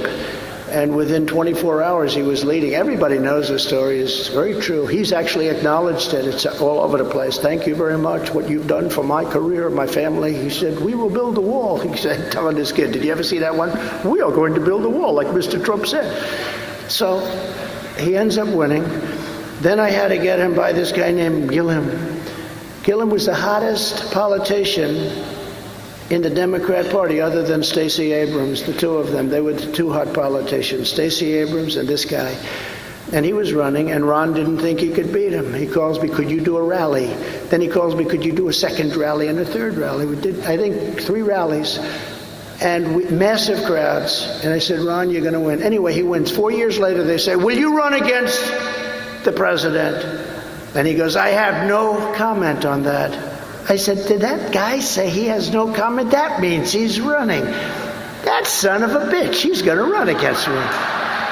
So that's a little political story, and I started hitting him very hard very early. I hit him so hard, I don't think he knows what the hell happened, actually. He's still trying to figure out. Today he was in New Hampshire. He's campaigning. He had a big thing. They were advertising it for 2 weeks. 7 people showed up, 7 people. So he doesn't know what the hell hit him. He got hit by a very, very big hammer. But, you know, you got to do that. And then my people would tell me, sir, don't hit him that hard. He's a Republican. I said, I don't give a damn if he's a Republican. So it's one of those things. But he's dying A pretty quick death. He should stop. You know, he could have had 28. I think he could have probably been in pretty good shape. Although, you know, you still have to campaign. It's not easy. This is not an easy business. People come out, they think they're going to have 28. But then they got to run against guys like Lindsey Graham and McMaster and some of the people. It's not easy. But he was in good shape to do. But I think I don't think he's going to be electable anywhere. And that's okay with me. But I will always protect, unlike the sanctimonious, I will always protect Medicare and I will always protect Social Security. But remember, when they go against Social Security and then they say, oh, I love Social Security, they always end up going back to those things and doing what their original instinct is. I've seen it over the years hundreds and hundreds of times. We need people with courage, not a former South Carolina governor who's afraid to show up at this beautiful event. You got to show up at these events, Nikki. Oh, did I say that? All I know is somebody else had Nikki and I had Henry and I had Peggy. And they went out and they didn't stop and we won and we won. I'll never forget that night. That was a great night, Henry. Right? I said, I wanted Nikki. I helped her a lot over the years. I wanted Nikki, and she went with somebody else. I said, but I got lucky because I got Henry, and I'll take Henry anytime. We did a great job. That was some campaign, right, Henry? And we did better the second time, actually. We did better. Actually, we got many millions of more votes the second time. You know that. Our opponents know that no one can beat us on the economy. This is going to be largely about the economy, but it's also going to be about the border. Nobody can have a border like that. You see what's happening in our cities. Nobody can have a border like that. I really think, you know, everyone tells me, it's about the economy, sir. But, you know, I won on the border in 2016. The border was a big deal in 2016 because it was a disaster. Nothing like it is now. But then guys like Tom Holman, I got them involved, and Brandon Judd, Border Patrol, the ICE people. These are incredible people. They want to see something good happen for our country. But I got them involved. We had the greatest border. But I did such a good job when I ran in the first time with the border that with 2020, it no longer became an issue. It wasn't an issue. The border had nobody ever mentioned border. So sometimes you can do such a good job that it hurts you politically. I said, does anybody want to talk about the border? Sir, that's down the last thing that anybody, because I stopped human trafficking largely, brought drugs down to the lowest level they've been in 37 years. I had a deal worked out with President Xi. He was going to give the death penalty to people that had anything to do with sending drugs in through Mexico, and you know the particular drug, which is the worst, which happens to be made, he was going to criminalize it. But when I was out, he was happy because he didn't have to do any of that. He didn't have to do any of that. They were going to criminalize it, and they were going to make it so painful that it would have stopped. We were doing a hell of a job, and we did so good, though, that we did such a great job that it no longer became a subject. It was never a debate subject. Nobody ever mentioned the border. And these clowns got in, and right from the beginning, they opened up the country. They welcomed everybody, and as soon as they welcomed, everybody came in. They want to give them free education, free hospital. In the meantime, we don't take care of our veterans, okay? Our veterans are laying out all over the streets. It's a horrible thing they've done to our country. So, sort of in closing, when they asked who's the best to improve the economy, it's Trump just came in, big poll. Trump just came in at number one by a lot, 54%. De Sanctimonious was at 18%. That was in Iowa. In New Hampshire, it's 55-11. And in South Carolina, it's 60-12. That's pretty good. And in Nevada, it's 65-10, 65% to 10%, and all the rest are in very low single digits. In the most recent Rasmussen poll just came out, we're up by 44 points. We're way, way up, and DeSantis is falling into the single digits, we think, probably very soon. And even last week's New York Times poll, I mean, the New York Times does me no favors, that I can tell you. We're up by 37 points, which is amazing, and DeSantis has fallen very dramatically. I think he's gonzo. You know, I say you're never gone until you're gone, right? As Yogi would say, it ain't over till it's over, right? But I think they've fallen very dramatically. A lot of the candidates have fallen very dramatically. They're at a level that I would think can't come back, I would think. We're dominating Biden in the general election, very importantly. The Harvard-Harris poll has us up by 5 points, and they have us up 18 points among independents. You know, they keep saying, well, will Trump get the independents? We're up 18 points with the independent. And the new and very big poll, the premise poll, we're beating Biden by a lot, and DeSantis is losing to Biden by a lot. So a lot of incredible numbers are coming along. We have a primary season with Crooked Joe Biden as a weaponized and horrible, horrible law enforcement group that are just, it's sick what's going on. Have you ever seen anything like what's going on? I mean, I never heard the word indictment. Then all of a sudden, over a period of a couple of weeks, you get 4 indictments. They do this to try and win an election. Nobody ever thought it was possible. It's done in third world countries. It's not done in this country. And as Henry said, those indictments aren't worth the paper they're written on. They're not worth, they took away free speech. I mean, in one case, you have the Presidential Records Act. I'm allowed to do whatever. You got to read it. I read it to people. As soon as you read it, they say, oh, I have no idea. They didn't know that. But in the other case, it's free speech. This means that we cannot ever criticize or look after election. Once that happens, you have tyranny. We can't look at elections. We cannot criticize. Well, Hillary Clinton criticized, and all of these, Stacey Abrams still hasn't conceded. I mean, all of these people criticize. I mean, you would have half of Congress right now in jail. It's the craziest thing I've ever seen. He is criticizing the election. And let me tell you, there's a lot to criticize, which you'll find out over the coming weeks. Isn't it terrible that a political opponent, though, can haphazardly charge you with a fake crime in the middle of your campaign in order to interfere with your time, your money, your message, and there is nothing you can do in theory to stop this travesty of justice? Isn't that a shame? You have a campaign, you're doing well, and think of it, they had 2.5 years to file this thing. 2.5 years, more than that. But they had 2.5 years long before the campaign started. They could have filed this 2.5, almost 3 years ago. But it's another Russia hoax. And it shouldn't be allowed to happen. The fake charges put forth by the Biden sham, we call it a sham indictment. And the man that's doing it, I really believe he's mentally ill. But these are outrageous. And it is an outrageous criminalization of political speech. They're trying to make it illegal to question the results of an election. By the way, you have to see the pundits, even pundits that hate me with a passion, very liberal, very far left, they're saying, you can't do that. You're not going to have anything left. But only a party that cheats at elections would make it illegal to question those elections. That's the only ones that would really make it difficult. If you can't challenge a rigged election, think of it. We're not looking to do it. We want, they don't go after the people that rigged the election. They go after the people that want to find out what the hell happened. It's a disgrace. They should be going after the people that rigged it. But you don't have strong borders and you don't have good elections. You really don't have a country. So they rigged the presidential election of 2020. And we're not going to allow them to rig the presidential election of 2024 because our country's not going to survive.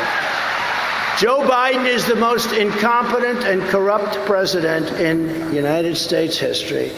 The Biden crime family was taking in money from China, Ukraine, Russia, and many, many other countries. And now, whenever more Biden corruption is exposed, his henchmen charge me with crimes. Every time we are going to have a meeting, they announce Jim Jordan, Jamie Comer, we're going to have a meeting tomorrow with Archer. We're going to have a meeting tomorrow.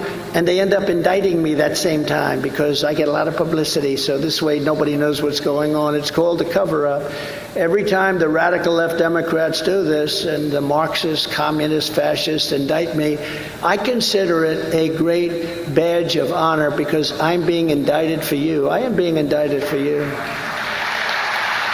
I don't like that deal so much, by the way. I don't like that deal, but that's okay.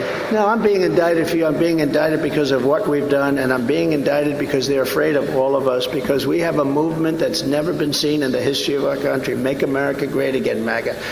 It's never been seen. There's never been anything like this. And never forget, our enemies want to stop us because we are the only ones who can stop them. We're the only ones. And this is why this election is so important. They want to take away my freedom because I will never let them take away your freedom. I'll never let that happen. They want to silence me because I will never let them silence you. And in the end, they're not after me, they're after you. I'm just standing in their way, and I will never stop standing in their way. You're going to be protected. I promise you this. If you put me back in the White House, their reign will be over and America will be a free nation once again. We're not a free nation right now. We're not a free nation. We have no borders. We have horrible, horrible, unsafe elections, and we have a absolutely dishonest and crooked press for the most part. We have a dishonest press, and you people should be ashamed of yourselves. They don't even write about all of these crimes that they don't write. You look at the mainstream media, they find millions and millions of dollars going into Biden's account, and they don't even write a story about it. It's hard to believe. And they should be ashamed of themselves. From the first day in office, I will appoint a special prosecutor to study each and every one of the many claims being brought forth by Congress concerning all of the crooked acts, including the bribes from China and many other countries that go into the coffers of the Biden crime family. It's often said that Republicans don't fight hard enough, and I agree with that. They don't fight hard enough. They're very good people, but they don't fight. They have other assets, but they don't fight hard enough, many of them. But they don't say that about Trump, and I think it's one of the reasons that we're doing so well. We fight like hell, but boy, sometimes we gotta have these Republicans step up. The senators have to step up. Some congressmen have to step up. And you'll see that on the first day of my presidency, the deep state, which is destroying our nation, the tables will turn, and we will destroy the deep state. We're going to destroy the deep state. In just 4 short years, we already achieved more than any administration in the history of our country. If you take a look at what we've done, there's been no administration that has done what we've done. So many things. We appointed over 300 federal judges and 3 great Supreme Court justices. Look at what happened even just the other day. And last year, those justices ruled to end Roe v. Wade. And I have to tell you, for pro-lifers have now a tremendous power to negotiate, which they didn't have before the ruling. They have to understand how to talk about it, because Republicans, you're going to have to learn how to talk about it. You have something that everybody said was not doable, but you have to understand it and you have to know how to talk about it. This moves the issue back to the states where all legal scholars wanted it. On both sides, they wanted it back in the states. President Ronald Reagan liked me, but he felt very, very strongly about supporting the 3 exceptions for rape, incest, and the life of the mother. And a lot of people agree with that. A lot of people in the Republican Party, most people. But you have to go your heart. You have to follow your heart. You have to do what you think is right. But felt very, very strongly about it. Remember, the Democrats are the radicals on this issue because they are willing to kill babies in their 5th, 6th, 7th, 8th, and 9th month, and even after birth. That's radical. That's far more radical than the Republicans are. But they've energized this issue, and the Republicans are going to have to learn how to fight it. The Democrats are the extremists on this issue. And if you think about it, what we have been able to do, bring it back to the states, but we've given you tremendous negotiating power. You had none, because they could do whatever they wanted. They could kill all the babies. They could kill them even after birth. And there are some places that give actually legislation after birth. It's the most incredible thing I've ever seen. They are the radicals. You now have a tremendous power to negotiate, which you've never had, and this will all work out. But you have to be able to speak about the subject. I fully rebuilt the U.S. military, created Space Force, defeated ISIS, and brought our troops back home. We had tremendous victories. We knocked out 100% of the ISIS caliphate.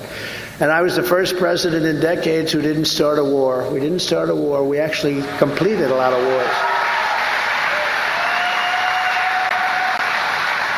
But all of that was just the beginning. Here's some of the agenda that we'll immediately implement when we become, all of us together, become 47th President of the United States and my representatives. Before I even arrive at the Oval Office, shortly after I win the presidency, I will have the horrible war between Russia and Ukraine settled. I know them both very well. We will get it settled.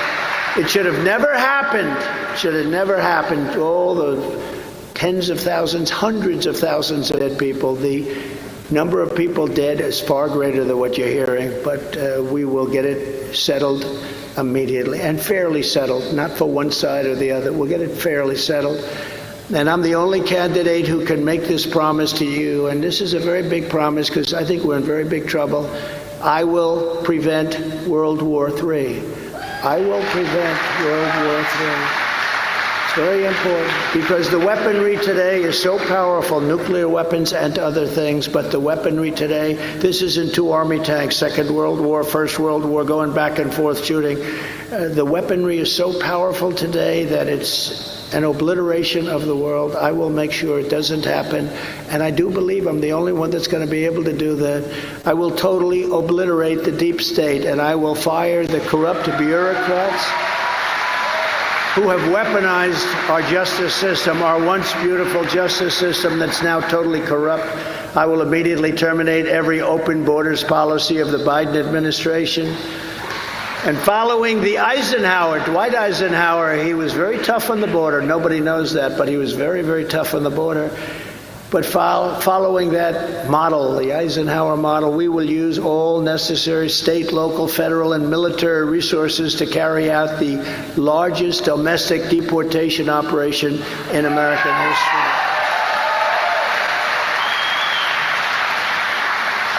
You know, there's a recent story in one of the newspapers that they were in a South American country and they were interviewing a psychiatrist who was sitting at a table, and they said, "How long have you worked at this hospital?" Large mental institution, insane asylum actually, but it's a mental, they said, "Please don't use that word."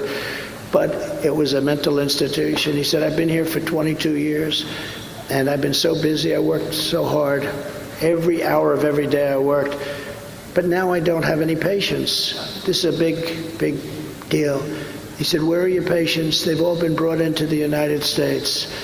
Essentially what he's saying is they've been brought here, they've been dumped into the United States. So he's sitting there in this big, massive hospital, and he said, first time it's ever happened.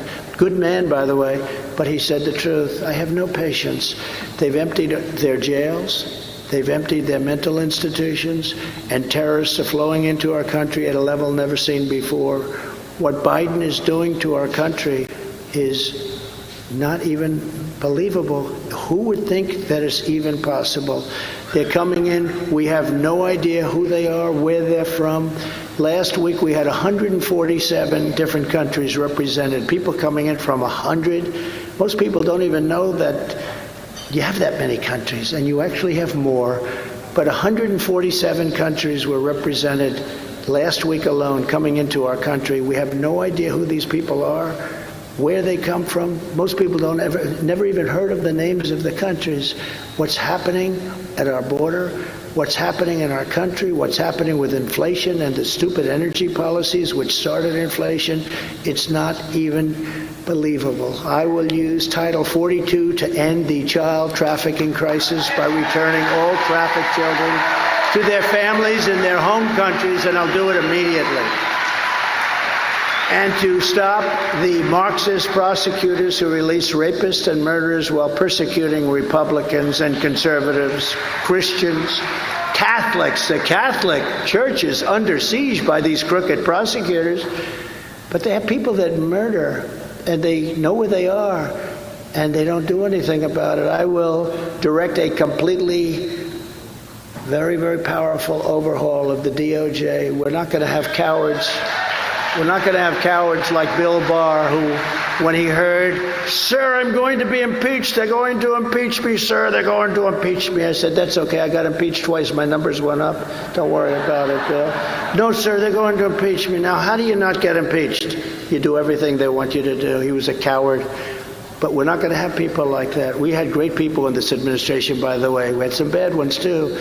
But we had great people in this administration. When you think that we rebuilt our military, we defeated ISIS. We also have great generals. We have phenomenal generals, phenomenal leaders, but not the ones you see on television, real ones. And we did so great with ISIS. I was told ISIS would take 3 to 4 years. We did it in 4 weeks because we had some generals that were unbelievable that I met, that I have great respect for. Our military is potentially incredible, but they've gone woke.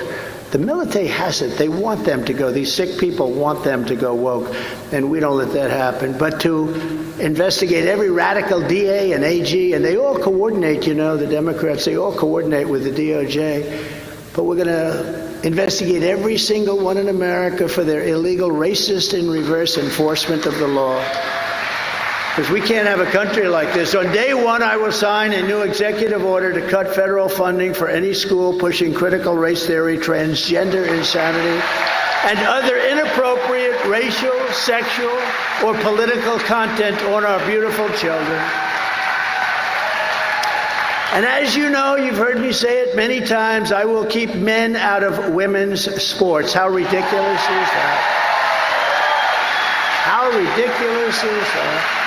And I will sign a law prohibiting child sexual mutilation in all 50 states. Think of how ridiculous that is. Think of how. Supposing it's 10 or 15 years ago, I'm going to stop child sexual mutilation. Does anybody have to even say that? Can you imagine? But today you have to say it because that's what they do. They mutilate. These people are sick. They mutilate without parents' permission. What they do to our children, they're destroying so much. I will also restore the Trump ban on transgender in the military. I had a ban on transgender in the military, which was very good, very good. And they ended it like in the first couple of weeks of this failed administration. But just as I did 4 years ago, I will fully uphold the Second Amendment. I will hold, you have your rights, you have your rights. You know, they want to defund the police and they also want to take away your guns.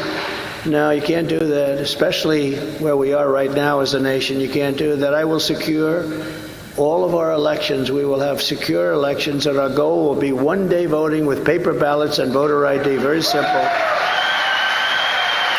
You know, France did it. France had mail-in ballots, and they were a disaster, and they went to paper ballots and voter ID, and it was one-day voting, and they had 36 million votes, and they had a winner and a loser. Everyone went home, and now they're focused on their next election in 2 years.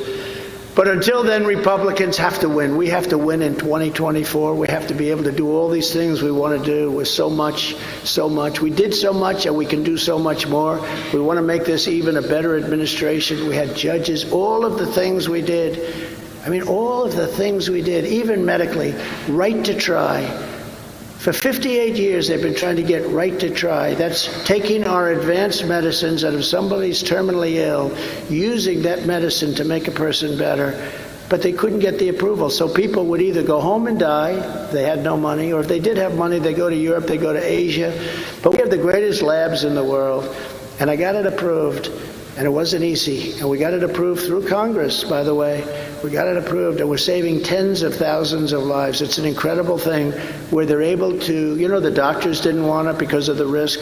The country didn't want it because they didn't want to be sued. The insurance companies didn't want it. The labs didn't. Nobody wanted it except me. And I got it done, and I had everybody sign a piece of paper. You're not going to sue the country. You're not going to sue the labs. You're not going to sue the insurance company. They're terminally ill people. And many of those terminally ill people are now living and very happily. It's an incredible success. Nobody talks about it, but I'm very proud of it. Right to try. And I hope nobody in this room needs it, okay? I hope nobody needs it, but it's an incredible thing we did, and we can use these space age, these incredible things that are coming out that won't be approved by the FDA maybe for 5, 6, 7 years. I got it from 12 years down to 5 or 6, and we can do even better. But it takes a long time to get it approved for a lot of good reasons. It takes a long time. We cut it in half. But you know what? A lot of people are right now living, and many people are living perfect lives because of what they've been able to do and because of a thing called right to try. So this is just a few of the things we're going to do to restore our country to greatness. The United States is a mess. Our economy is crashing. Inflation is totally out of control. China, Russia, Iran, North Korea have formed together as a menacing and very destructive coalition. Our currency is crashing, and we will soon no longer be the world standard if we keep going at the level we're going, which will be the single greatest defeat in over 200 years. We lose our currency, and if we lose our standard, it won't happen with me. I won't let it happen. It won't even come close. It's not even a chance. Just like Russia would have never invaded Ukraine and China would never have even thought about raiding Taiwan, and we would have had a much different outcome in Afghanistan. You know, I got the troops down to a very low number. We were going to keep Bagram, by the way. Keeping the big Air Force base was so important, and you're right. We gave up Bagram. They left one night. The lights were on. They left the dogs, by the way. Everyone said, did they take the dogs? No, they left the dogs. But we were going to keep Bagram, and that's where the people should have left from, Bagram, not where they left from. But think of that. That was, in my opinion, the greatest embarrassment in the history of our country. We've never had an embarrassment like Afghanistan. And I went 18 months without one American soldier being killed, 18 months. I spoke to Abdul, the head of the Taliban, still the head. He's now running the whole operation, but he was the head guy. And the media got angry. They said, why is he speaking to him? It's like Jesse James. Why do you rob the banks? I robbed the banks because that's where the money is. Well, I spoke to Abdul because that's where the danger was. He was the head of the Taliban. And I was very tough. I said, look, you do this, you're going to have bad things are going to happen. Bad things. And he said, but why do you send me a picture of your house, of his house, and why? And but I said, bad things are going to happen if you do this. And anyway, it was a good conversation. We didn't lose one soldier, not one, not even shot at, for a period of 18 months. And then we had the change of administrations, and these complete idiots went in, and we had that horrible withdrawal where we took the military out first. No, the military comes out last. They left $85 billion worth of the best equipment anywhere in the world that I bought because I rebuilt the military.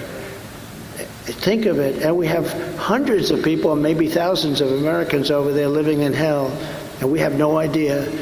But what happened there is the greatest embarrassment in the history of our country, and I think it's largely responsible for Putin to look at that and say, hey, these people are incompetent. I'm going to go and raid Ukraine now. I really believe that. That was such a horrible, horrible time. And now the fake news doesn't want to talk about it. It's like a lost subject. A lot of people don't even know what you're talking about anymore. But we were getting out, but we were going to get out through strength and dignity. We were going to keep Bagram, not because of Afghanistan, but we were keeping Bagram because it's 1 hour away from where China makes their nuclear weapons. And it's a massive base, cost billions and billions of dollars to build many years ago, and we just fled like we were surrendering. It's a horrible thing. That was one of the worst times I've ever seen in our country. If you took the 5 worst presidents in the history of the United States and added them up, they would not have done near the destruction to our country as Joe Biden and the Biden administration have done. There's never been a president so bad as this. What he's done to our country, the fabric of our country, he's destroying our country, the blood of our country. We are a failing nation. We are a nation in decline. And now these radical left lunatics want to interfere with our elections by using law enforcement, the DOJ, the FBI. It's totally corrupt, and we can't let it happen. 2024 is our final, biggest, and most important battle. And I used to say 2016 is going to be the most important election, and it was at the time. This is far more important because our country's at a point where it could fail and fail so seriously. And we're at a point where we could end up in a world war because stupid people are running our country. They have no idea what they're doing. The other day, crooked Joe Biden admitted that we have no ammunition. When I left, we had more ammunition than we had ever had. We were renting warehouses all over for ammunition storage. Now we have no ammunition because we've given it all away, and we want to help people. But we have to protect ourselves, and we want Europe to also pay. It's very important. You know, we have $200 billion into Ukraine, and Europe has about $21 billion, and it is more important for them. So we want to help people, but we have to be smart. But we have a leader, you talk about classified information, we have a leader that said that we have no ammunition. How stupid is he? How stupid is, what a statement to make. Number one, he shouldn't have let that happen. But even if it did happen, you don't talk about it. You get the damn ammunition fast. Can you imagine President Xi in China and all of these different countries that don't like us particularly well, and they hear that the United States right now has no ammunition. We have no ammunition to fight. With you at my side, we will demolish the deep state. We will expel the warmongers from our government. We will drive out the globalists. We will cast out the communists, Marxists, and we will cast out the fascists. And we have plenty of them in our country. We will throw off the sick political class that hates our country.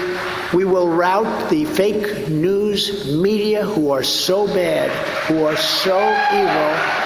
And we will defeat crooked Joe Biden. We will drain the swamp once and for all. And just remember the great silent majority. It's a silent majority, but it's rising like never before. And under our leadership, the forgotten men and women will be forgotten no longer. You will be forgotten no longer. We had it to a level where there's never been a time. We've never been so proud. We've never been a greater democracy than just 3.5 years ago. With your help, your love, and your vote, we will put America first, and we will, I promise you, make America great again. Thank you very much. Thank you very much. Governor, thank you very much. We appreciate it. Peggy, thank you. Lindsay, everybody, thank you very much. It's a great honor. What a great crowd, and what an incredible state. Thank you, everybody.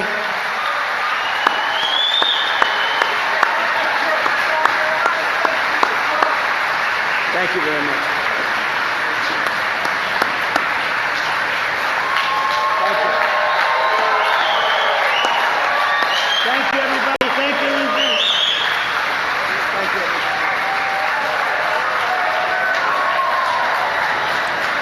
There you just heard President Trump there, the keynote speaker, again, at the Silver Elephant Gala taking place in Columbia, South Carolina. Again, this is the biggest GOP fundraising event of the year. It's also the oldest. It started again in 1967 there. Several times mentioning Lindsey Graham.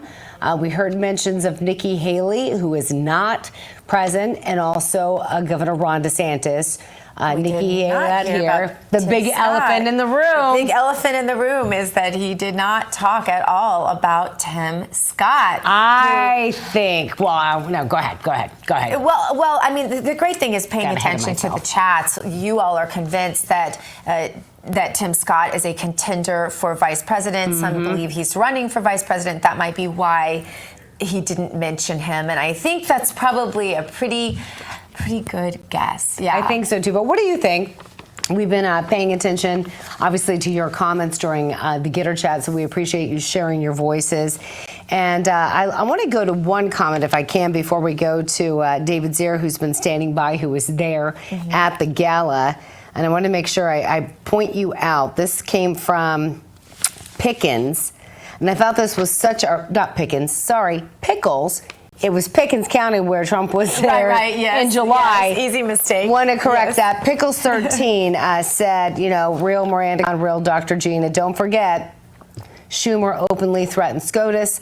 Kamala openly said on national TV, we are going to fight and we will not stop. And Maxine Waters incited riots on a street corner demanding people publicly harass Republicans at the grocery, at restaurants.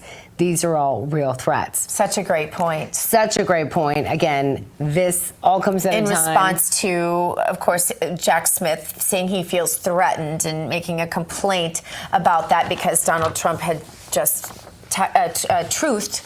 I guess that's what you call it on Truth. Yeah, what is it? Yeah, it's easier to say posted. Yes, yeah. On Truth Social that those who he will attack those, or he will go after those who've gone after him. Yeah. And you know, there's a lot of. I bet you that The View and all the talking heads tomorrow, and everyone will be talking about. But another thing he said that I thought was very interesting was he said that they've got something on Mitch McConnell. That now, you know, Jason was in our ear like, I've never heard that before. I've never heard that before. And obviously, we air probably more so than any other network Trump's speeches. So, yeah, that definitely caught our eye. Did it catch your eye? Curious about that. Yeah. But he's saying, they must have something on Mitch McConnell, and saying, look, I heard Damon live with Studio 6B. You watch that show, 8 o'clock to 10 o'clock Eastern Time, Monday through Friday, hammering away at Republicans for not going after Democrats for all these indictments, for everything they're doing going after Trump. Like, why is that? And you heard President Trump bring that up at the gala tonight, saying, where are they? Jokingly said that Nikki Haley, which again, former governor of that state, is afraid to be there. Yeah. And she's afraid to come and speak.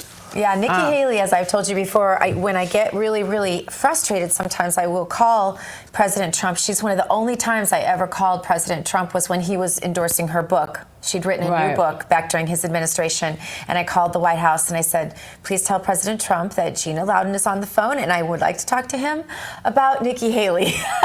And I did. I said, I don't trust her. I think she's a traitor.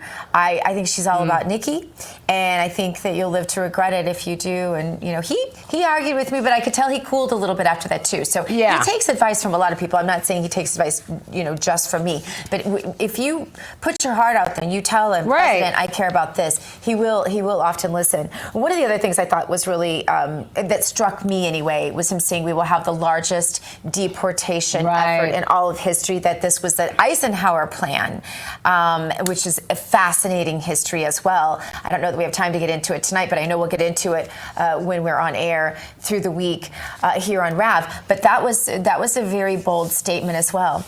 And so at this point, what we want to do is bring in Dave Zier and find out what he thought and what the crowd is saying. David, are you back with us?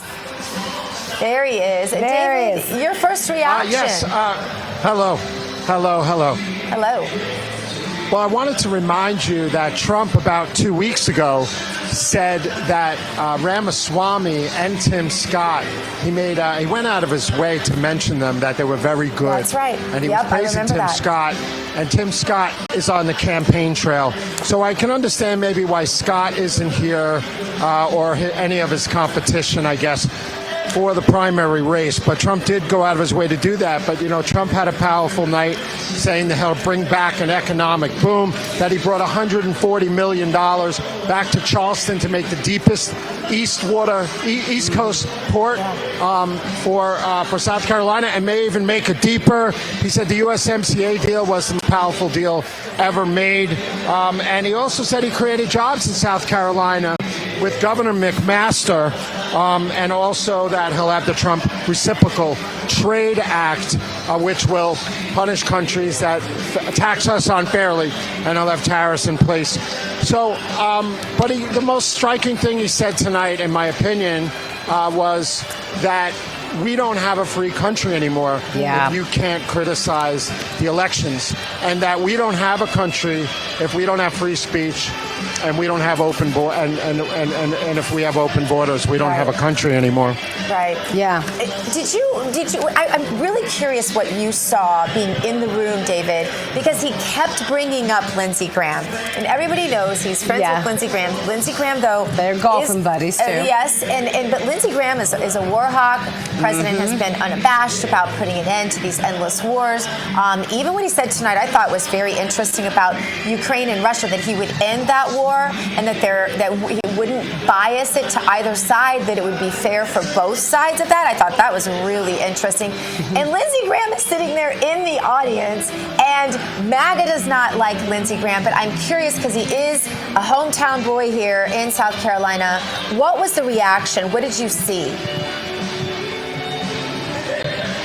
Well, they didn't have the same reaction here as they did with Pickens, because remember, this is GOP leadership in the state, and they're not going to whoop it up the same way as a rally where it's kind of unbridled. Oh, right. Lindsey practically got booed off the stage in Pickens, even though it was his home turf. But I will tell you that there's rumblings that Congressman Ralph Norman may primary Lindsey Graham in 2026. Oh, interesting. Interesting. Definitely be interesting. Yeah, so I'm curious. Obviously, he covered a lot of ground. The speech was over an hour talking about what he's done in the past, what he's going to do in the future. You were talking about war, Ukraine and Russia, saying, I'm the only president that didn't get us into a war. I will get us out of all these things. But one of the topics that he brought up, and we were talking about this while he was speaking, that we haven't heard a great deal about, abortion. Mm-hmm. This is obviously something very dear, especially to you. I know this is a hot topic. A lot of Republicans have kind of felt, at least so-called Republicans, I don't want to say so much MAGA Republicans, have felt like this was kind of the downfall when it came to the midterms. And he was kind of, as Gina put it, was saying to me, well, he's kind of taking the lead here and saying this is how we need to approach it.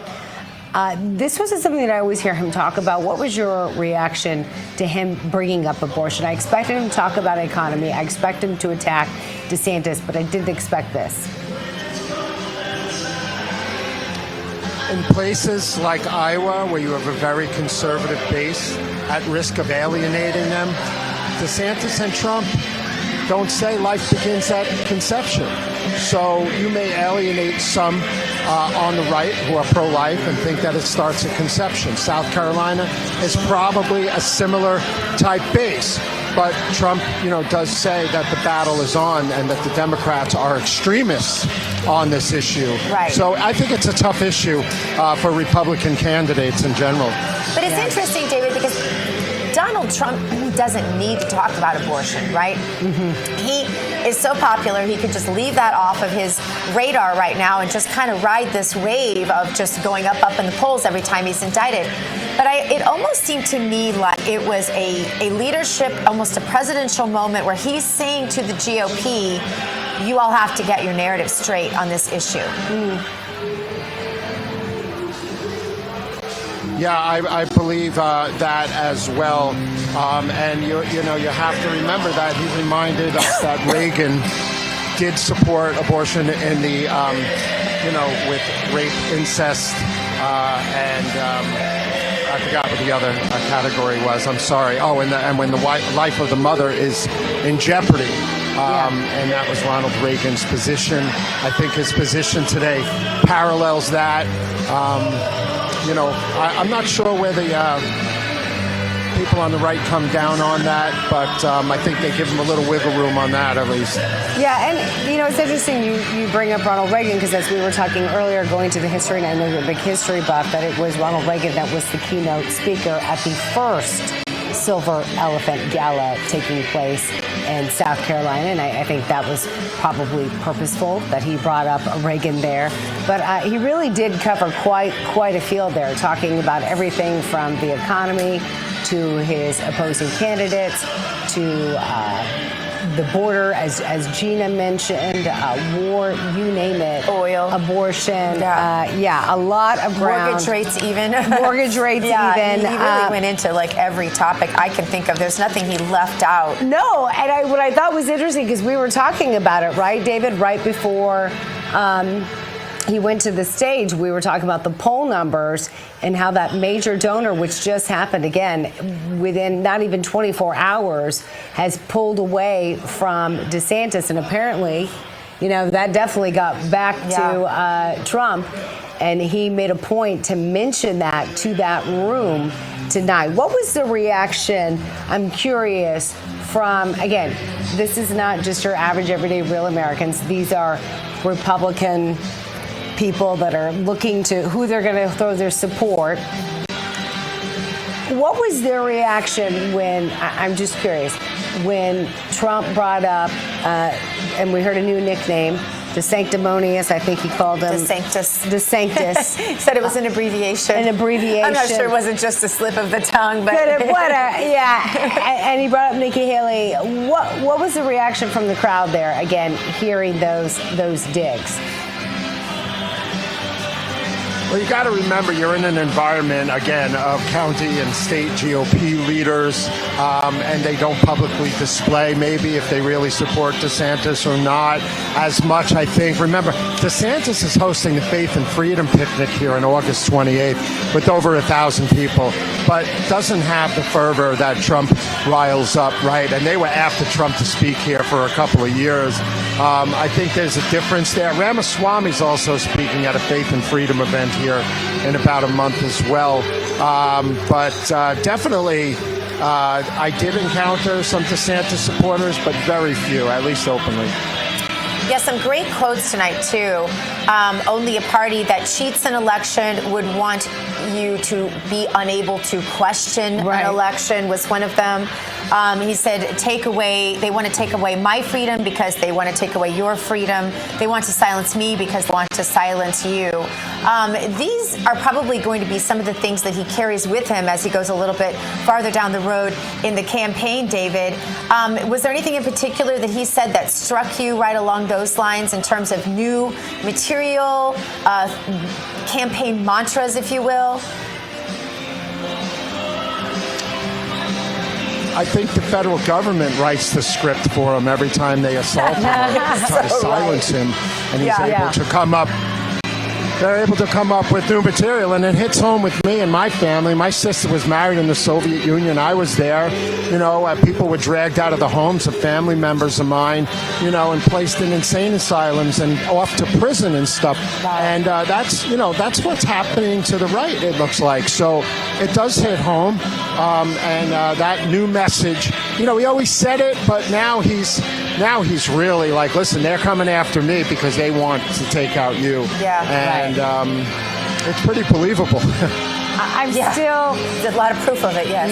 Yeah. Well, right when we've been talking, of course, about the timeline of how, you know, that's no coincidence. And kudos to him for, again, bringing up the mainstream media. I mean, as you both know, I mean, look, I graduated with a journalism degree. We weren't allowed to, you know, that would have been, we would have failed. We would not have been able to graduate with a degree if you manipulated video like I've seen what they've done with the January 6th committee, those hearings, hiring a Hollywood producer to put those out, putting sound when there isn't sound, hiding sound when there's not sound, not letting certain Republicans be on that committee, and then still going after him, and then leaving out the most important statement that he made that day and thinking nobody would notice. But I think, to me personally, I think the biggest statement of the night, and Jason, you're probably agreeing with this, but I'm curious, I think by far, well, you know what, two things. One, that he didn't mention Tim Scott. And two, that he went after Mitch McConnell in a way that I haven't heard him go after, saying that they must have something on him. What will be interesting to see if anyone responds, because as you know, David and Gina, just a few days ago, Mitch McConnell went up to the podium to talk after being sick and had that blank stare, and then tried, you know, several minutes later after he was pulled away to come back and kind of laugh it off. But everyone saw it. We're not really sure what it was, but he didn't look well. So just curious if you think there'll be any mention of this, if Republicans will feel some pressure, if he's lighting the match, that they'll actually take some action, not just the typical MAGA ones that we expect, like Matt Gaetz and so forth, and Lauren Boebert. I'm not sure. Dianne Feinstein, I think, gave custody over or power of attorney to her family. I don't know if that'll be the same thing for McConnell.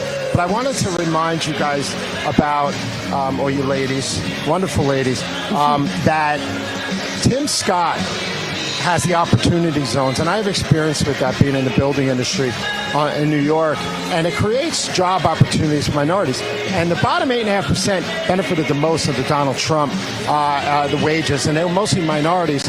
And Trump signed Tim Scott's authored bill into law. So they do have a parallel, and I just want everyone to remember that there's a huge black vote in South Carolina, and he could draw some of those Democrat votes away from Biden or whoever the candidate is. If Scott was on the ticket, just a hypothetical. Well, hypothetical. I got to ask him, can we put him in the hot seat? I'm going to put you in the hot seat, David. What do you think it is? I don't think it's a coincidence that he didn't go after Tim Scott. And when he first announced this, Gina brought this up. We talked about it, but it was her keen eye that saw this. He didn't approach that announcement like he did everyone else. No, it's definitely been different. And David pointed out that he's even mentioned Ramaswamy and Tim Scott in a positive way. So I think what you're going to ask him is, what do you think? Do you think he's running for VP and not president? In your humble opinion? Well, candidates have reached out to Donald Trump, and Trump hasn't ruled out that he wouldn't pick some of his primary candidates, to be a VP on the ticket with him. And I believe that, Tim Scott is one of them. But the traditional candidates that you would look, I even saw Ted Cruz's name today. People on the ground said they want Ted Cruz on the VP ticket. 2 people that will never happen. That to me. Will and never happen. And, I know. But, Carrie Lake is very popular. Yes. Kristi Noem is popular. But it's got to make sense, and South Carolina is a very important state, especially if they may throw Michelle Obama in the mix. Let's see what happens next year. That will mix it up a little. It's very important to get. Yeah, and remember, Michelle Obama's second home state is South Carolina. Her grandparents are from here. Her great-grandfather was a slave here. That's and the convention's in Chicago, her own town. They both wrote 2 books, Obama and Michelle, autobiographies, and they both have Oprah's support, and they both have a Get Out the Vote operation going on. And Obama spoke 4 years before he ran, and Michelle spoke in 2020. So I don't know. I think that could happen, but let's see where it goes. I wanted to ask you, because I've heard this rumor going around a lot, and I've even seen campaign signs on social media for RFK. Do you think there's any chance that Donald Trump would pick a Democrat? I spoke to a campaign official tonight. I can't use a name, but I brought that up, and they said we have no comment at this time. Trump said he likes RFK and he's friendly with him, but he wouldn't pick him. RFK said he wants you in jail for not believing in man-made climate change. He's also pro-choice, and he's against the Supreme Court's decision on race-based admissions. But he's also a big 2A advocate. He believes the school shootings are because kids are on psychotropic drugs from Big Pharma. He's taken some bold positions on the vaccine. So there is, I think he can draw 20 or 30% away from Biden in general. It might be smart. I just don't know how those dynamics would work together. Yeah, it's going to be definitely interesting. But I want to go back to what you mentioned earlier about Michelle Obama, because that's a name that's come up over and over and over again as Biden's numbers continue to slip. And hopefully when the mainstream media finally decides to cover the real news of what's going on with Hunter Biden and the things coming out with Devin Archer and that testimony, maybe those poll numbers will slip even more. But already they're not good. They're dismal. And that's among Democrats especially. And there's been a lot of talk about, well, could it be Michelle Obama? Could it be Michelle Obama? What's interesting is I've talked to people who they moved here from another country. For example, I was telling Gina, there's a woman that I know who's been in the U.S., but her family's from Thailand, and they talk about the United States in the elections, and they believe that Michelle Obama is going to run. So it's a great interest because, well, we are the superpower of the world. What do you think? Just remember, Michelle Obama has 55 million Instagram followers, 22 million Facebook followers, I think, and like 22 million or so Twitter followers. Probably more than just about anybody in the world. Yeah. She's been put on the cover of every magazine. Yeah. Well, there was a Netflix documentary with Oprah released earlier in the year. I mean, if they did throw her in, she could be a leading candidate, and I think the wheels are in motion. I don't have any inside information on that, but I just interviewed Joel Gilbert, who talked about her life, how she befriended Bernadine Dawn from the Weather Underground, who's responsible with her husband, Bill Ayers, for blowing up the Pentagon, the Capitol, New York City Police Headquarters, killing 2 police officers in Nyack, New York, in a botched bank robbery in 1981, people from the Weather Underground. And Obama's first fundraiser that Barack ever had was in the living room of Bill Ayers for his state Senate race. And Michelle Obama was learned the politics of fear from Bernadine Dawn. So she is a cultural Marxist, but pretends she's this populist.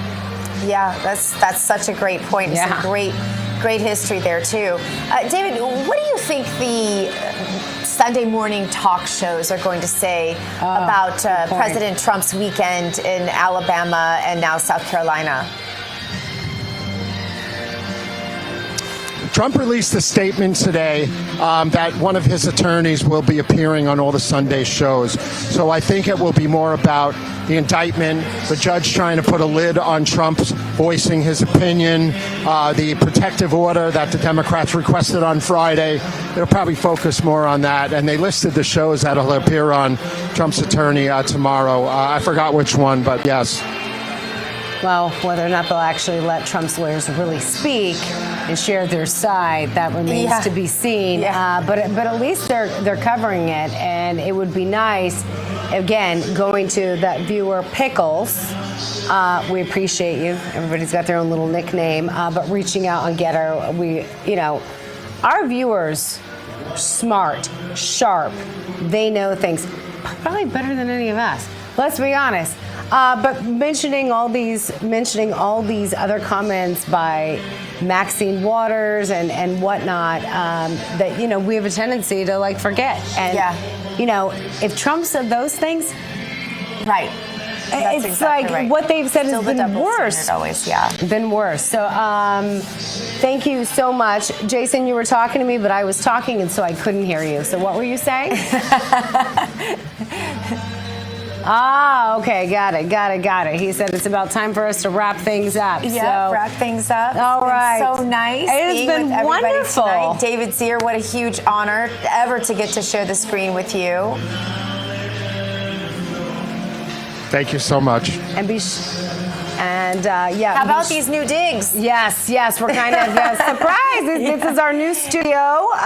Big surprise. We didn't do any teases about it, which I think is uncharacteristic of news people to not do anything. We didn't say anything last week about it or anything, but then here we are. And this is only just a little bit of it. You're going to see a lot more to come. Yes, it's going to be beautiful. Huge. And kudos to our team working here. They work all week and they're working on Saturday. And we appreciate all of you back in the control room as well. And of course, we appreciate you in the audience, because without you, we're not even here. We're talking to ourselves. We're just talking to ourselves, and we're not that exciting. No, really do appreciate you being a part of the RAD family. And thank you so much, Zen Masters and Junior, Colin, Andrew, everybody for joining us. Jason, even you.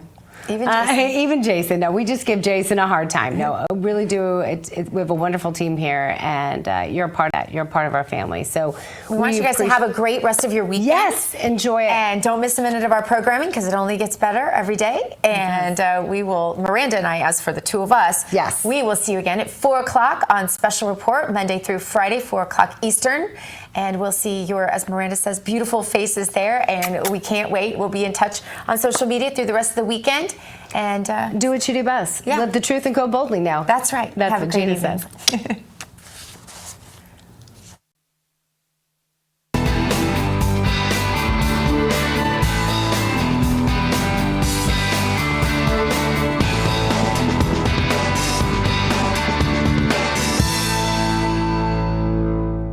This has been a live special report. We now join our programming already in progress.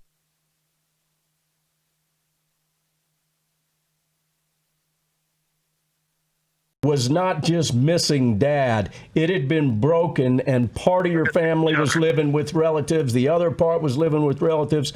If you want to expand on that, please do.